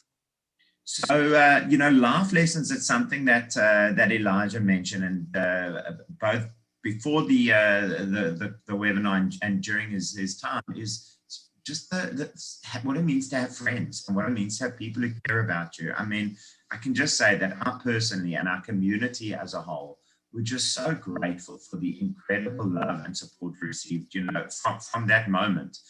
At the time that I'm standing there, there's phone calls and WhatsApps and messages coming through. The next morning, people came from all over Cape Town to daven, to pray together in the courtyard, and somebody stood up and they said, I'm committing to write a new Sefer Torah to replace one of the ones that were lost. And other people said, we'll help with that. And the way that the various communities and communal organizations and individuals have come forward over these 2.5 years to help us has been incredible. It's very special to have friends and to be part of this community. Locally, in Cape Town, nationally in South Africa, and globally. We've had people all over the world. I remember getting an email from somebody in Brazil in Spanish, Brazil Portuguese. And he said, it wasn't Portuguese, I used Google Translate. And he says, I don't know you, I've never been to South Africa. I read about the fire, I was in tears, and I just wanted to reach out. That really means a lot, it really means a lot. From a fire perspective, about a year and a half before the fire, we had a discussion. Somebody raised it. They said, our Aron Kodesh, our holy ark, where we keep the Torah scrolls, is not fireproof. we should really look at what what it's going to take to make it fireproof and make it protected. And number one, it was expensive, and number two, it just wasn't on our radar. And hindsight obviously is 2020, but we all kicking ourselves that we only known to invest in a fireproof home coalition. Afterwards, I wrote to all the ravels and communities to say, if it's something that you're at all able to do, please make sure that you're encouraged. The new shul, which we're opening this week, tomorrow night's our first service. This new Torah that was pledged will be read in just over a week from now. This new Iron Kodesh is much more fire safe. That's incredible. Well, Mazal Tov, and we wish you all the best in your new shul with your new Sefer Torah. Thank you so much, Rabbi. Thank you for joining us. Thank you. Absolutely. Thank you very much. And now we are going, so yes, obviously moving from quite a emotive thing, we're actually going now to Josh Green. Josh is involved with an organization called Zaka. So Josh, tell us who you are, what you do, and what does Zaka do, and then why you've added on this fire capability to Zaka. Containment unit. Right, so first of all, thank you again for having me. Zaka started many years ago in Israel and was adopted, various parts of it were adopted around the world. The main focus of Zaka is... Sorry, Josh, can everybody hear Josh properly? I think there's something that your sound, I don't know if you've got headphones in. The sound isn't great.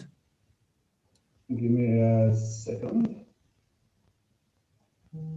Yeah, sorry, our audience speaks and they let us know straight away.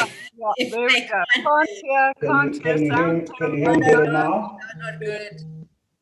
Try again. Can you hear me any better now or not? It's a bit better. You've got a bit of an echo. If you give me... Because I couldn't get that I'll try one. to connect the headphones. We've got also people who are very helpful. They're telling you to get closer, too far away, don't use headphones. We've got a whole bunch of technicians. Which Can you hear me?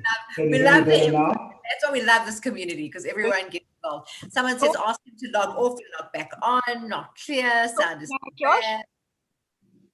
I love that audience. I love our interaction. It's just marvelous. We know people are involved and they're engaged. Can you guys hear me better now? It's so no, it's not great, but I think we're going to have to just try and continue. Yeah, let's live with it. Okay. Let's see. So Zaka started many years ago, and I'll try to speak loud to make up for the bad sound. And it's branched off around the world. There's various sectors of it. In South Africa, the main focus of Zaka was always respecting and honoring the dead.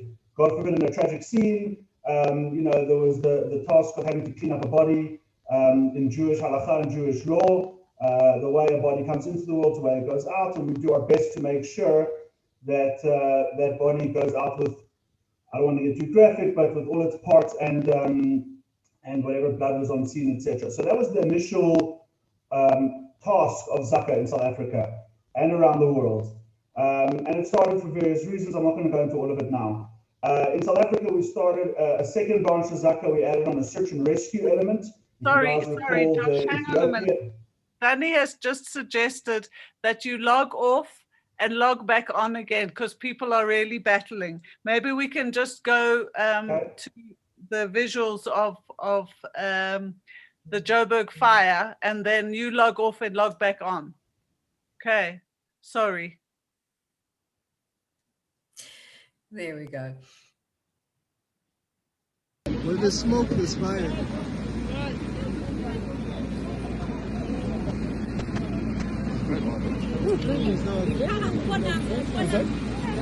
Oh, there.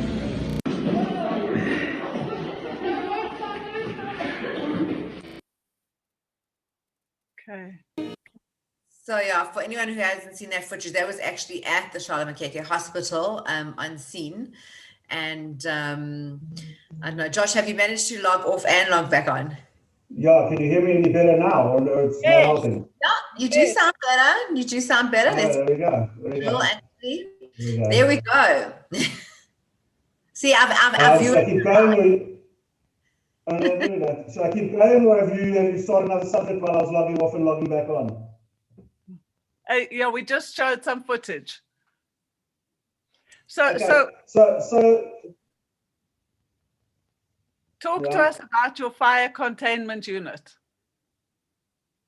Okay, so Zaka started a new division called Search and Rescue. And if you recall, in Ethiopia, we had that plane crash. That was the search and rescue element of Zaka. And then more recently, we started a division of Zaka called the FCU, the Fire Containment Unit. And the idea behind it was to try and fill the gap in when a fire starts and the fire department gets to scene. They were talking about before, it can sometimes take 5 minutes, 10 minutes, half an hour, depending on what's going on and how many fires are happening at that time.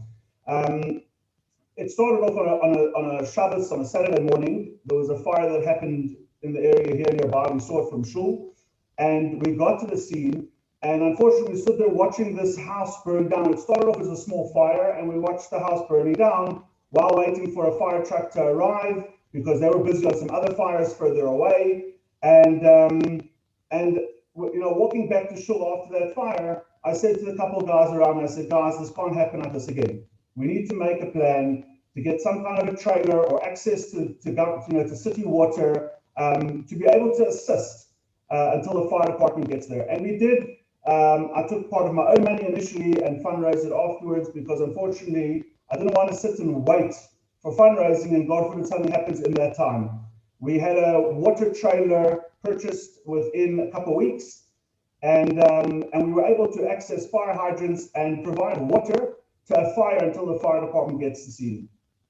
Over the past year or two, that division's grown a bit. We now have around 16 or 17 volunteers, and we're not firefighters. We're very much so containing the fire. We're there to, number one, establish a water source for the fire truck when they get there, and number two, to provide water on the adjacent properties so that the fire doesn't spread any further. Thank God we've been very successful in that here. I should say unfortunately, but thank God we've been very successful with that here. As of late, we've had quite a few fires, and the fire department loves us. There's no competition. We're not there to make them look bad in any way. On the contrary, they arrive. They know that when they see our vehicle, they know there's already hoses laid for them. There's already someone at the end of that hose. We give them a basic handover, and we literally say to them, "How can I help?" And we stand back and we do whatever we're told to do. There's been a couple of fires where we've had to run over 1 kilometer worth of hoses just to get water close to a fire because the hydrants weren't working. So that's pretty much the fire containment unit that exists in Johannesburg. Unfortunately, not in Cape Town, but it sounds like you guys got it sorted there. And what I wanted to speak about more, just briefly, which I think is more important because before you go on to that, can I just stop you and just ask you? You talk about water. Are all fires put out by water, or are there different kinds of fires in some cases where water doesn't help? So yes, well, actually no, not all fires are put out by water, but when a house is burning, they're going to use water, right? When you've got a small containable fire in your house, it depends on what's burning. Is it oil? Is it electrical? Is it wood? That's, it depends on your fire extinguisher, etc. But when an entire house or a building, God forbid, is burning, they're going to go with water. Very rarely are they going to use a foam. It is used occasionally. We don't carry any of it. But we have 1,000 liters on each trailer. And the main focus on arriving at a fire is to find water, find a hydrant that works. And we've gone through the city through our areas and try to, identify the various hydrants with some other partners of ours. And so that when we arrive on the scene, we know where the hydrant is. And we can connect up quickly. And that brings me to the next thing is you talk about, Rabbi Thurgood mentioned, unfortunately, his own cottage didn't have a fire, wasn't fireproof. And hindsight 2020 vision, it's all wonderful things. The idea is that we have to focus on making sure the fires don't happen in the first place. Unfortunately, a fire like at CMAH, the Joburg General Hospital, a fire like in Cape Town, those things often are unavoidable. But I'm not referring to those fires. I'm referring to the fire in your house. And Peter, we spoke briefly before this webinar, and I said to you, I took a bet with you, if you remember, and I said, I'll bet you that you don't have a smoke detector in your house. And you said you don't. And I think that's the cheapest. Don't quote me on the 100 Rand thing. I don't want everyone to go shopping and find out that they're 120 Rand, 140 Rand. But the point is that it's a simple, cheap item. If you look into your insurance policy, some of them even say that you have to have a smoke detector if you actually read fine print. But the reality is that for a couple $100, let's call it 1,000 Rand, okay? You have a smoke detector in your kitchen or in your next to your dining room, depending on how good your spouse cooks. You have a fire blanket in your kitchen. A fire blanket is used for like a fire on the stove. You throw the blanket over and it suffocates the fire. And you have a fire extinguisher or 2 or 3. I have about 15 around my house. I'm a little bit crazy. I got them at a good price. But the idea is that you have one near the braai, you have one near the generator. We're dealing with power outages, which is a huge issue. Power outages, what happens? Your heater's on, and we're not talking about oil heat, we're talking about an electric heater is on. You have a load shedding, so your heater goes off. While not realizing that the heater is still in the on position, someone leans something or bumps the heater or something happens, and when the power comes on, the heater comes back on. And it's touching a couch or a clothing or a blanket or whatever it is, and that's how a couple fires started. Obviously, you have fires like, from lightning and stuff like that, unavoidable, but the idea is to react. The idea is to try and make sure that you have all the tools ready and available to fight a fire when Oh, we lost him.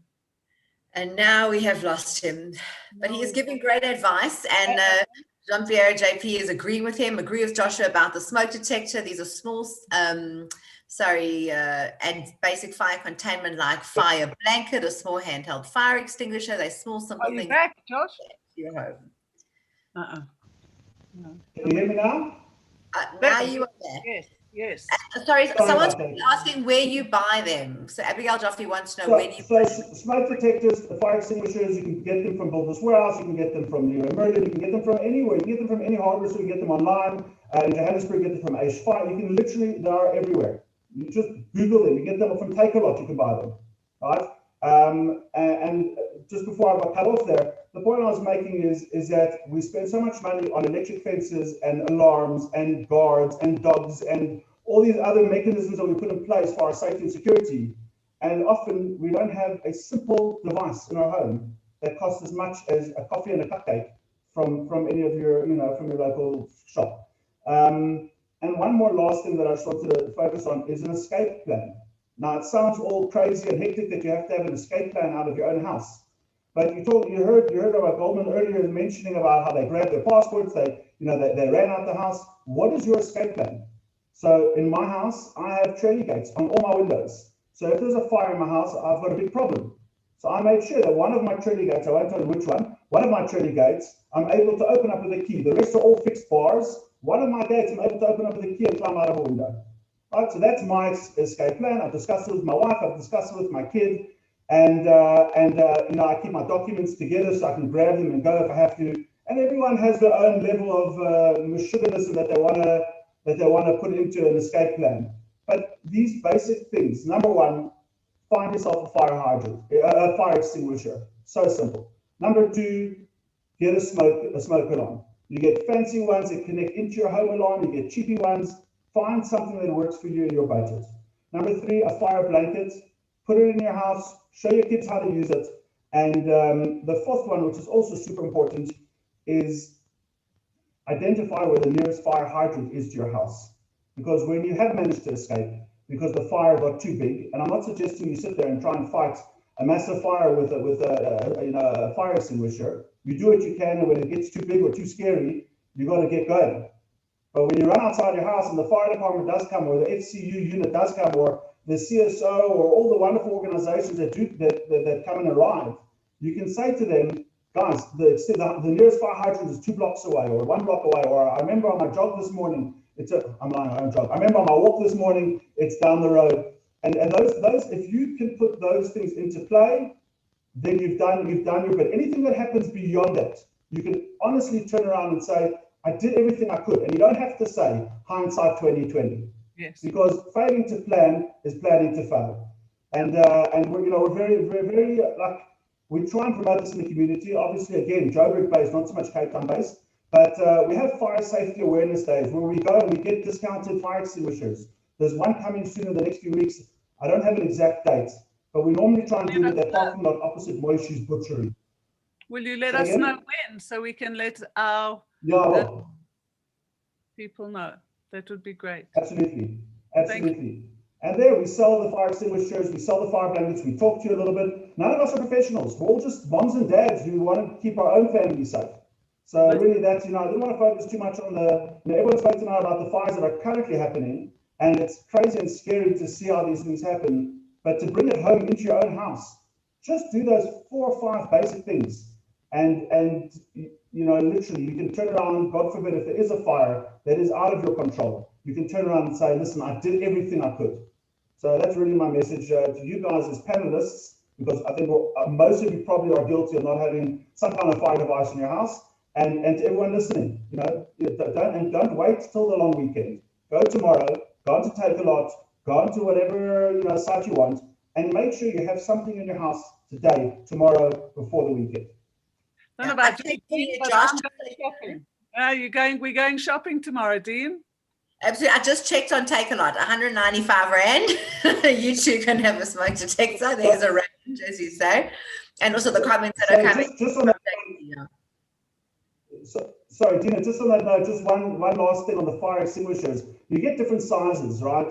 At these fire days, a lot of people come with these old 2.5 kilo fire extinguishers that they got from the Great Bobber that expired about 100 years ago. Fire extinguishers expire. They expire every single year because the little whatever it is, the little thing that releases the powder inside eventually wears out. Okay, so you do need to get it serviced every year, like you see if you live in a sectional title complex or in a block of flats, you get serviced every year. Your one in your houses also have to, and there are different sizes of fire extinguishers, and you try and match the size with your capability. I have a 9 kilo. I can pick up a 9 kilo. Give someone a lot smaller than you a 9 kilo, and it's pointless because I won't be able to move it. But yeah, that's pretty much my message to everyone on this panel tonight, regardless of where you live and regardless of how good the fire department is in your city, town, or country. Fantastic. I think that's all very valuable advice, and I think it also hopefully does, excuse the pun, but spark some actual interest and maybe connection to actually people actually really thinking about it. Because as South Africans also, we don't live in wooden houses where like they do in the States, etc. We live in brick, so often we're not maybe aware of that, the fact that fire obviously can happen, electrical faults, whatever it may be, as you say, especially with all our power outs. So these are amazing points. So hopefully everyone's taking note. And Josh, thank you so much. I think even if you impart on one person tonight, that means you could save a whole house, a life. Absolutely. Whatever. Thank you so much. 100%. Thank you very much. And now we're going to go to Dr. Dalit Blumenthal. Are you still with us, Dalit? I know we've kept you and Michael's son very late tonight. I'm really sorry. But sometimes we keep the best for last, hey? I don't know. No, it's all right. I'm still here. Dalit, you're a trauma doctor, am I right? I'm a medical doctor.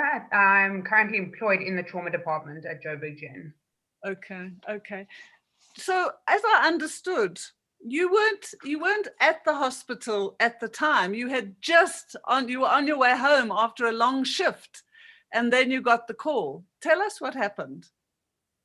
So, thank you. As you said, I just finished my 24-hour shift and I went home like normal, and we got in a report that there was a fire that had started about 11 o'clock, but everything was contained at that point and no one should really be concerned. So I went to bed and I woke up later and started making my Shabbat meal, ironically. And just as I put my lamb in the oven, I got a call from my senior to say that the fire had actually become uncontained. And being part of the trauma unit, our job is at any disaster situation, we get called in to try and initiate and manage the situation at that point. So myself and my colleagues who were at home at that point all rushed into the hospital.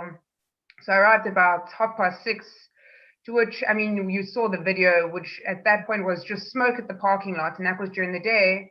When I arrived, there was active flames coming out of the parking, the 3 levels of the parking area. So I arrived, and my senior divided us up into different groups, kind of like how the firefighters have said they get divided up, and we were set to then try and evacuate patients. I'm just going to explain the structure of the hospital, so when I explain the story around it, you guys kind of understand it. So Joburg Gen is 9 stories high, but patients are only from the 5th to the 9th floor, and then it's subdivided into 5 blocks. So the fire was mostly under the 4th and 5th block. So when we arrived, the goal was to try and move all patients from 4th and 5th block to the 1st block and to the lowest level, so that we can move them from that point out to where our ambulances come, and there on beyond to other hospitals. So when I got there, the smoke wasn't so bad. It was enough that it burned your eyes and you were coughing, but we moved patients without difficulty. About 2 hours after arriving, we got a second report that now it's contained, and the staff that had been there for now going on 30, 40 hours were sent home. And those that were expected to come in call for the next day were also sent home. And the rest of us were expected to wait to get final, basically commands or be sent home. Not even 30 minutes later, we were told that the fire had escalated and it was worse than before, and now we are going to be evacuating the hospital. What you guys might not know is that most hospitals don't have one ICU. They have multiple ICUs for multiple different disciplines. So Joburg Gen has at least 4 ICUs in all different blocks in all different levels. So these are your sickest patients who are connected to ventilators, to multiple machines, and moving that patient isn't putting them in a wheelchair and saying, come, let's go. It takes 3-4 people to move those type of patients. So we went back to the blocks that were severely smoked out. At this point, block 3 was completely submerged in smoke. And that's where you got the video of the sisters pushing the patient on the bed. And so, I mean, we get in there and half of these patients are connected to oxygen. And as we know, fire and oxygen are a bad combination.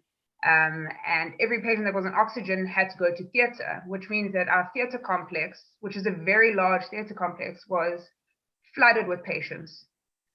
And so we get to the wards, and at this point, patients are panicking. They can see that something's wrong. The sisters are panicking, and we line them up and we say, okay, we got to move. And they see the smoke in front of them, and they said, we can't do this. We can't go through this. We can't see. We can't breathe. And at this point, the patients. This is the patients. And all you have to tell them is, you got to go, because we can't stay here. If we stay here, we're going to get hurt. So you just got to push through it. And I mean, it was like a scene from a movie where you line people up in a line and you put one hand on the next person's shoulder, and there's one person leading, and everyone puts their head down, and you just kind of push through. And you've got patients who are now starting to have panic attacks because they can't breathe, and you've got patients who are collapsing, and you've got limited equipment to move patients. There's not every patient gets a wheelchair, every patient gets a bed that you can transport. So, I mean, staff were picking up patients, putting patients onto their back, holding them in their arms to try and get them out of the smoke. So it reached a point where we had evacuated. The smoke. Yeah. So at this point, we'd evacuated the main areas, and we'd essentially had to set up ICUs now in other areas. And probably one of the hardest moves was moving the patients who were in the cardiothoracic. So that's chest and heart and lungs, to an area which wasn't smoked out, because at this point that area was really bad. And I mean, it was, what we need to remember is that it wasn't just doctors, it was your nurses, your porters, your radiographers, your nurses from all departments were pulling together. I mean, it's very much like the Jewish community where we pull together to help each other. The medical community is very similar. So everyone pulled together. It's not your patient, but it makes no difference because you pull together to try and get that patient to safety. And I remember going into the cardiothoracics department, into the cardiothoracics ICU, and the patient that I was going to move was a patient connected to a machine called ECMO, which is similar to a heart-lung bypass machine. which is a machine I didn't think we had in States, a machine I've never seen before, I don't know how to use. And now I've got to move this patient who's connected to a ventilator and connected to this machine. And I'm like, well, if anything goes wrong, I don't know how to fix this machine. And it took 8 staff members to move this patient, and it took 30 minutes to move this patient, because if one thing pulls out, we're in trouble. If one thing gets left behind, we're in trouble. So by this point, it was about 2 o'clock in the morning, and we'd evacuated 2 blocks, and the other 3 blocks where they stated was, okay, we didn't have to move patients. So all ambulatory patients, so patients that were able to walk or to sit, were put on buses and sent out to other hospitals.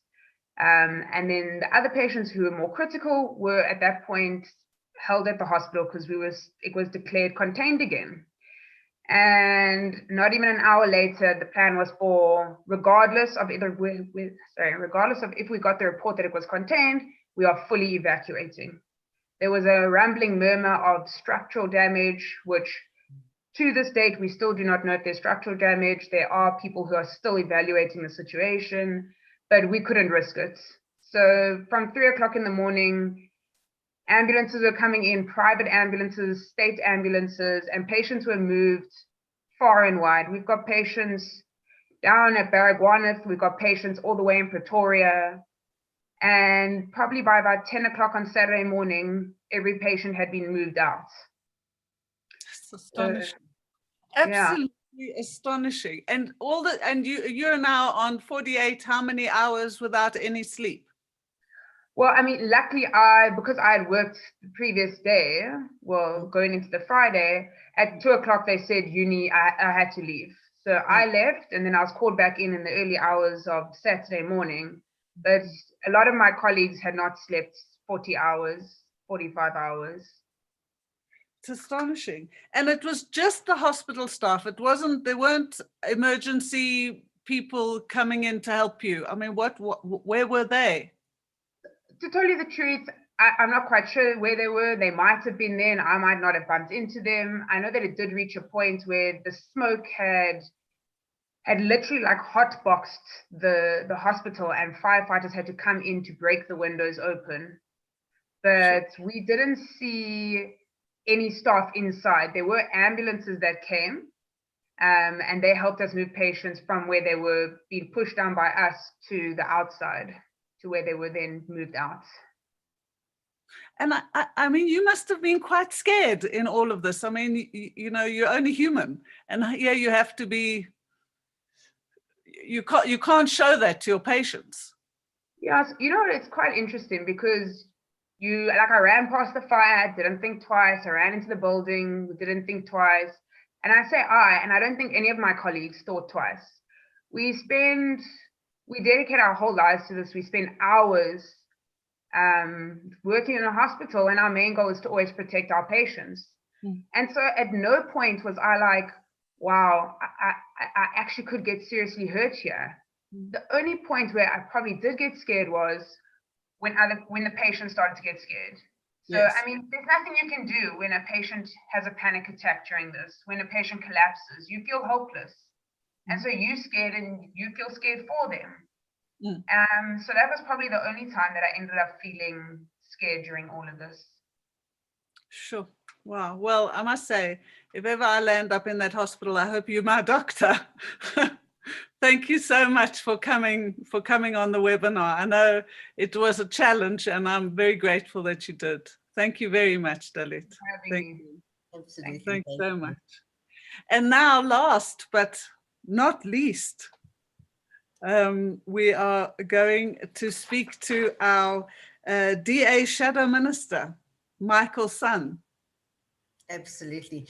Shab, I mean, these people, when you listen to these stories, it literally is a miracle. So they moved 840 patients to 16 hospitals, and not one person really was critical or injured, which is absolutely. Nobody was injured at all. Nobody was injured. I mean, and this was doctors and nurses doing this, not emergency services.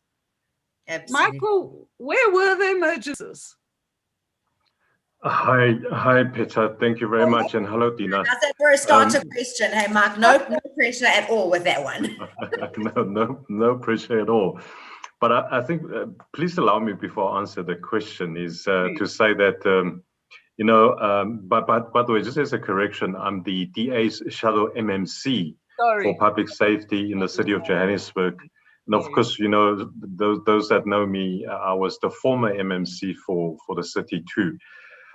I've always said, to our frontline workers and to our emergency management service, your firefighters, your police officers, your metro police officers, doctors and nurses, that not all heroes and heroines wear capes. Many of them come in different forms and shapes, and I really want to say thank you so much for keeping us safe, so we as normal residents get to come home to our own families. And coming to the serious question is that where are we in terms of Johannesburg? I think it was at the beginning of our webinar, Peter, you mentioned that Joburg is not in a good space. We're really not in a good space in terms of firefighting. We don't have enough fire engines. It's not a secret. And many of our own firefighters in the city of Johannesburg are battling because the winter season is right here. And Joburg has a very different kind of fire compared to Cape Town, where they have more your fires in the nature, in the forest, where fire breaks out in metropolitans like the city of Joburg, it's very often in these high density townships where there are many people and they live very closely to each other. And one of the biggest problems that we've always had was that, for example, if a fire should break out in the informal settlements, it is very difficult for a fire engine to get through because there are no roads. The structures are so close together, the firefighters battle to get in. I remember when there was a fire in Alex, I was there, just when the fire was put out. I went onto the scene with my colleagues and whilst I was standing there, the fire just reignited and we couldn't get out and the firefighters couldn't get in because the nearest fire source was so far away that the hose were not long enough.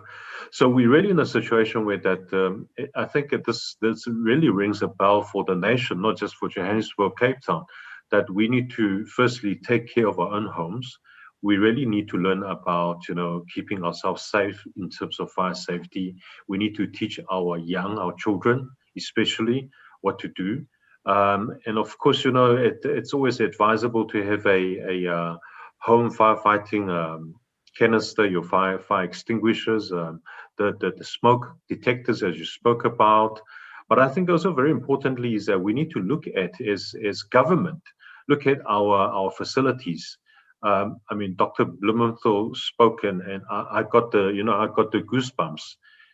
We don't expect medical doctors to go save fire because that's they are not trained for that. At the same time, we don't expect police officers to operate on patients. But when they put themselves out there, their own lives online, it's something that we need to make sure that they never have to put themselves into that position. So we need to look at these facilities where there are a large population of people, hospitals, universities, for a very good example, to say that how is the self-firefighting system within these buildings. I want to take you a couple years back, Dina and Peter, that there was a terrible fire. It was a huge tragic for the city. The fire at the old Bank of Lisbon building, where we lost, firefighters. It was tremendously traumatic for me as a person because I was there every single day when that fire burnt. I was right there at the bottom of the building, and the spot where the firefighters fell off and dropped all the way to the road. It's something that you cannot erase from your memory. So what I suppose I'm doing now through your platform is that I'm calling on the government to say that please look at our own government buildings to start, schools, clinics, hospitals, libraries, you name it. I mean, we've got all these school facilities that we don't know about the firefighting abilities. Are there fire extinguishers in each classroom? Are the learners taught what to do when there's an emergency? So all these things are ticking time bombs. And if we as government, and as the servants of the people, we are not looking at those aspects, we're really then failing our residents. So I really want to urge our government to take action right now, and don't stop and don't delay.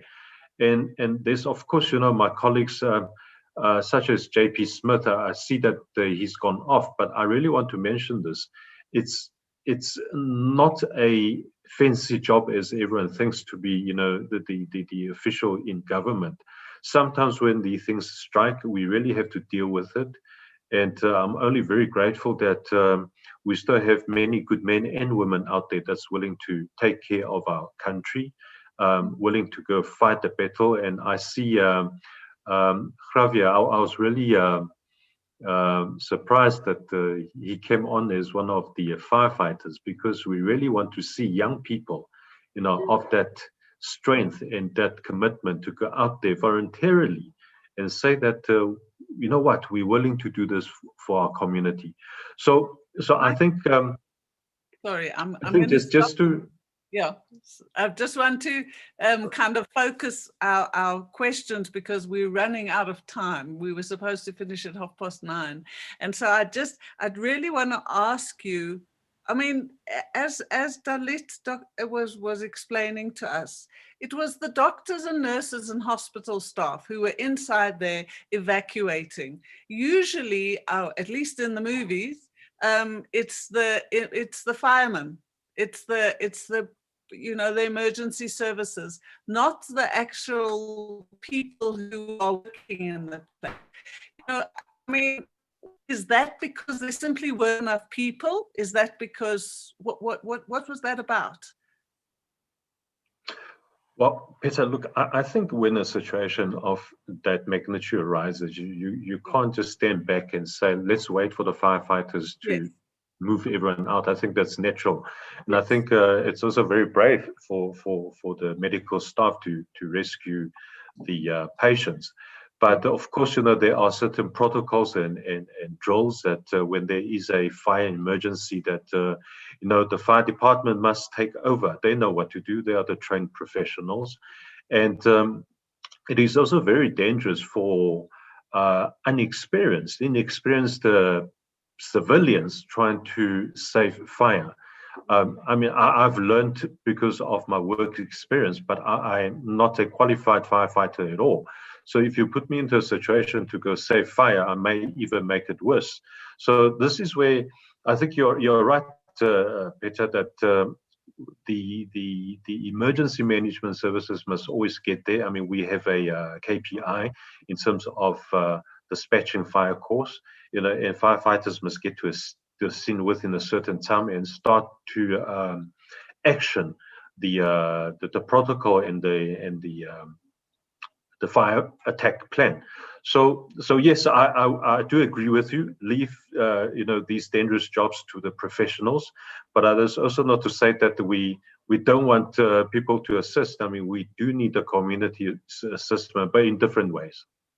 No, so I wasn't criticizing the doctors. I think what they did was remarkable. What I'm saying is that there were people whose job that didn't seem to be there. And I mean, you've said that there's a shortage of fire engines, but does that mean there's a shortage of fire staff in the fire department around Gauteng, Johannesburg? Is that also a problem? Yeah, I think. And I must be very careful when I say this, because although there is a ratio in terms of how many firefighters there must be to however many population of residents, we must be very careful to say that in fact, we can never have enough firefighters. We can never have enough police officers. So I suppose from that perspective, it's very difficult for me to criticize and say that there were not enough firefighters on the scene. from what I know, from what I've seen, is that there were, a good number of firefighters on the scene. But were they able to get to every single patient? I wouldn't know. I was not on the scene myself. It's not fair for me to make that criticism. But of course, when you have that kind of situation, knowing that it's a hospital full of patients, certainly, all hands must be on deck, especially from the emergency management services. Yeah, no, I get it. Look, I know you do everything you can, and there's no doubt about that. And we did try and get someone from the Joburg the Joburg municipality. We tried numerous people, but unfortunately, they didn't think this was important enough. It's very unfortunate. It's very unfortunate. I think this is where government must take responsibility and come onto these platforms and take accountability, not just to say that, oh, this happened or that happened, but I think they need to be here and explain to the residents. I mean, you've got thousands of people watching internationally, and I'm sure this is one of the major stories that attracted a lot of the international attention. So it's only fair for government spokespersons to come onto these platforms and explain to our residents. We've got the right to know. Unfortunately, I don't speak for the city of Joburg, but I am one of the public representatives. My specialty is in public safety. So I do want to thank you for the opportunity to the Jewish Reporter of South Africa to say that at least, I am able to participate and share with you, my views. And I think these discussions, although I'm last in line to discuss that, but I think it's still very important and very useful for me to take away what I've learned on this webinar. And we're very grateful to have you. That came through. Sorry, Peter. This is the comment that came through. It said, Mr. Sun was the most fantastic MMC. May he be returned to office in the forthcoming election. So clearly you were doing something. Yes, absolutely. Thank you very, very much. And I think, Dean, we've certainly had a lot of food for thought. Absolutely. I mean, we've got all the people on here quickly. We can just ask them if there's anything that they'd like to add based on sort of what they've heard, what they've contributed. So I know, JP, thank you for staying with us. I know that you've added a lot of commentary in the chat, which I'd actually encourage everyone to actually look at, because I think you make so many good points in terms of equipment, in terms of the safety, in terms of basically also taking responsibility and just also like the realities on the ground. So thank you all. So I don't know, let's go around and actually just see if anyone's got last thoughts to add. Josh, do you want to start with us, kick us off with any last thoughts that you've had on this? I mean, I think it's been the most exceptional webinar. I think we've had so much information. I think we've had so much that has actually impacted the communities specifically in Joburg and Cape Town, and we've really got first-hand insight, which I think has been fantastic. So thank you. So Josh, kick us off with your last thoughts.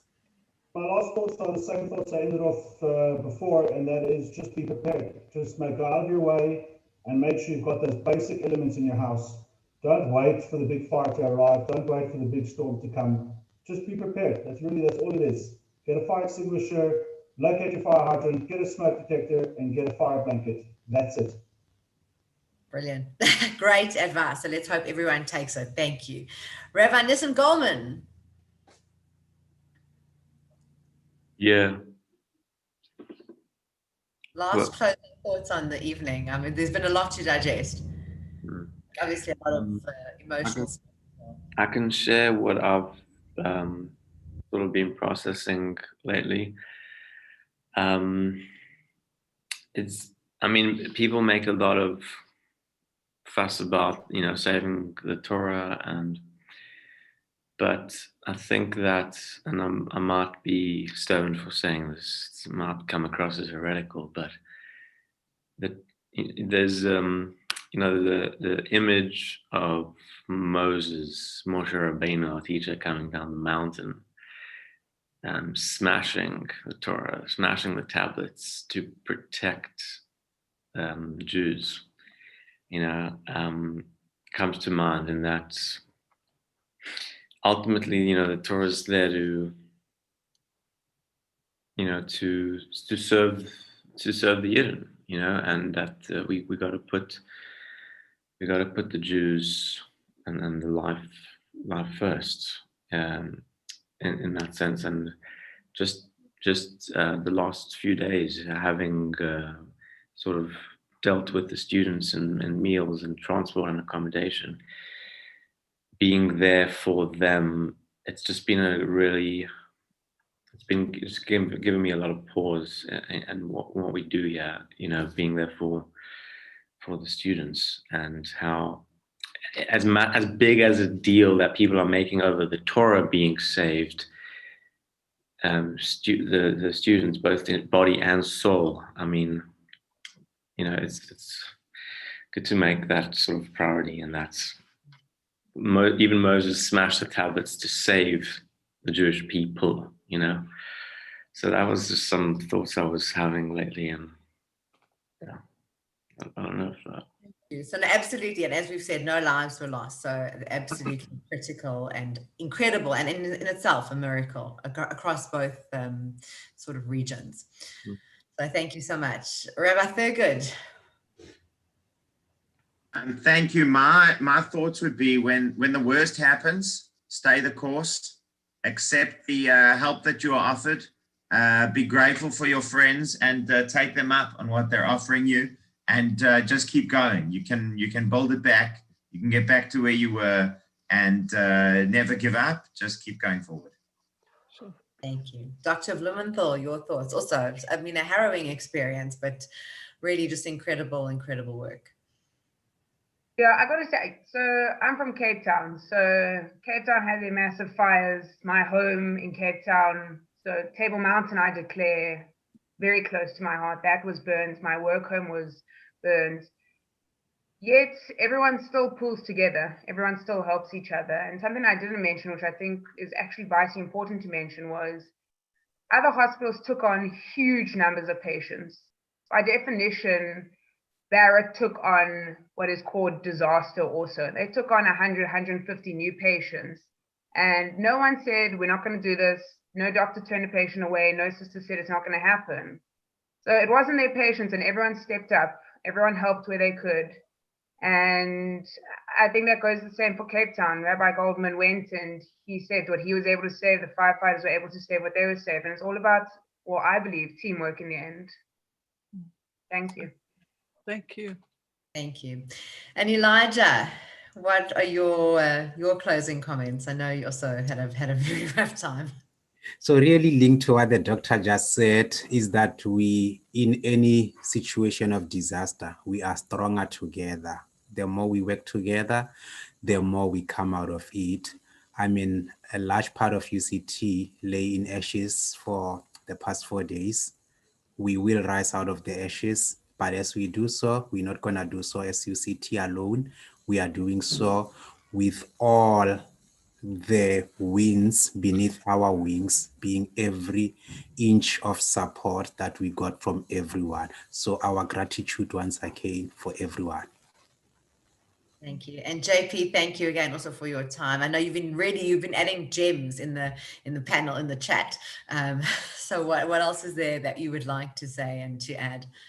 And obviously you're very familiar with everyone and everything that's been going on. Oh, we can't hear you on mute. Apologies, Michael Son is my favorite safety and security MMC. It was a very pleasant colleague to have, and I do hope he is reinstated. This fire, as was pointed out, is not over yet. There are still officials who are damping down and dealing with little flare-ups, and people are counting the damages, and the staff were injured. So I know everybody's been giving very positive messages of affirmation. Permit me then to be the bit of the fly in the ointment here and say that I still have a commitment to finding out what went wrong, and to, if there is accountability and liability, to make sure that those are applied. Otherwise, we will not learn from this and things will not change. There is a problem with the number of fires being made in green belts and otherwise. This is in part due to the disaster management regulations that currently prohibit the city from removing persons who are sleeping rough and dealing with those structures. So these are things that we will continue wrestling with, and they are increasing the risk that we are facing at the moment. So we are finding ways to deal with that. And I think this issue particularly has focused the attention quite a bit on these matters and are causing some reconsideration. It's part of the conversation we had with Sandbox. Thank you to everybody else. It was some extremely useful content. And I strongly agree with, I think it was Joshua, about the preventative measures.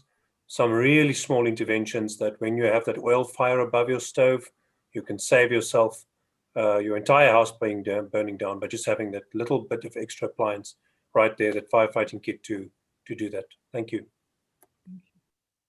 Thank you. And Michael, did you want to add anything else, or are you good? You're good. Yes.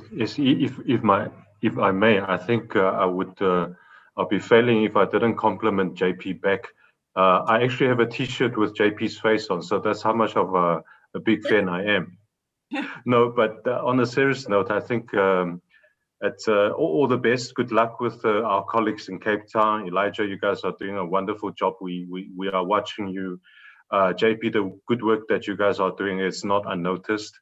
So other than that, I think I just want to say that, safety starts from home or at home. Please, make sure that your children, your elderly parents, and your neighbors knows about fire safety and a lot of the other safety issues that you can really Google. You don't have to go far to look for these tips and information. So start at home and ensure that everybody knows a bit about fire safety. And I think when something does happen, that we all know what to do, so we can put the small fires out without having to deal with the big blazes. But I think it's also very important that the nation's emergency management services really needs to be upgraded to ensure that our residents receive a much better service they deserve. Thank you very much, Dina, and thanks again, Peter, for the opportunity. I really enjoyed this webinar tonight, and I certainly hope that for the little bit that I was able to contribute made a bit of a difference to your viewers. And I certainly have taken away a lot, and I would certainly, apply to my own life and in many ways in my work. So thank you very much once again. Thank you. Thank you. And Peter, this was your brainchild. So give us your closing thoughts. Then Danny, come on. Thank you again to Danny. You can put on your camera for playing with all the controls and the technical behind the scenes. He's our firefighter. He does put out our own fires. So thank you, Danny. And Peter, over to you. So I'm just very grateful to be here. And I'm definitely tomorrow going out to buy some things to safeguard my family and my home. And I just the sense of community when crisis hits, I always find so remarkable, whether it's the university community, whether it's a hospital community, whether it's Johannesburg, whether it's Cape Town. I just marvel at the fact that people come together. I just only wish sometimes that we didn't have to wait for the crisis, that we just clung together anyway. Yeah, that's it. And I'm very grateful for everybody being here tonight. And thank you, Dina, for everything and for guiding this whole process. Well, thank you. I think we really all learned so much, and we really got such amazing time and input from all these people who are exhausted. They have had the roughest week, and we hope that you don't have another rough week like this again, and that you're all put to safety, and that you all get some rest, and you have a good long weekend, and all of our viewers as well, they have a good long weekend. And thank you to everyone. Danny's going to play out just with an ad, but thank you everyone, and good night. And thank you, Danny. Thank you. Good night.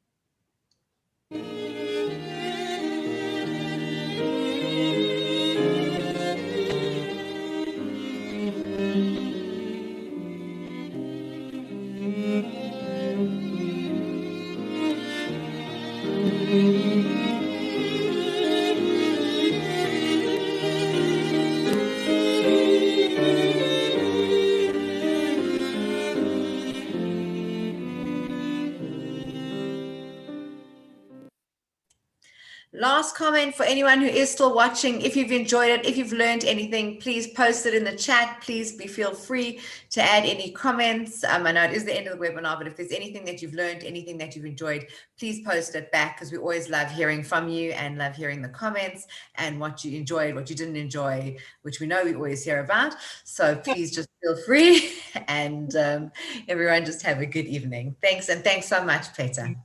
Thank you. Good night. Good night.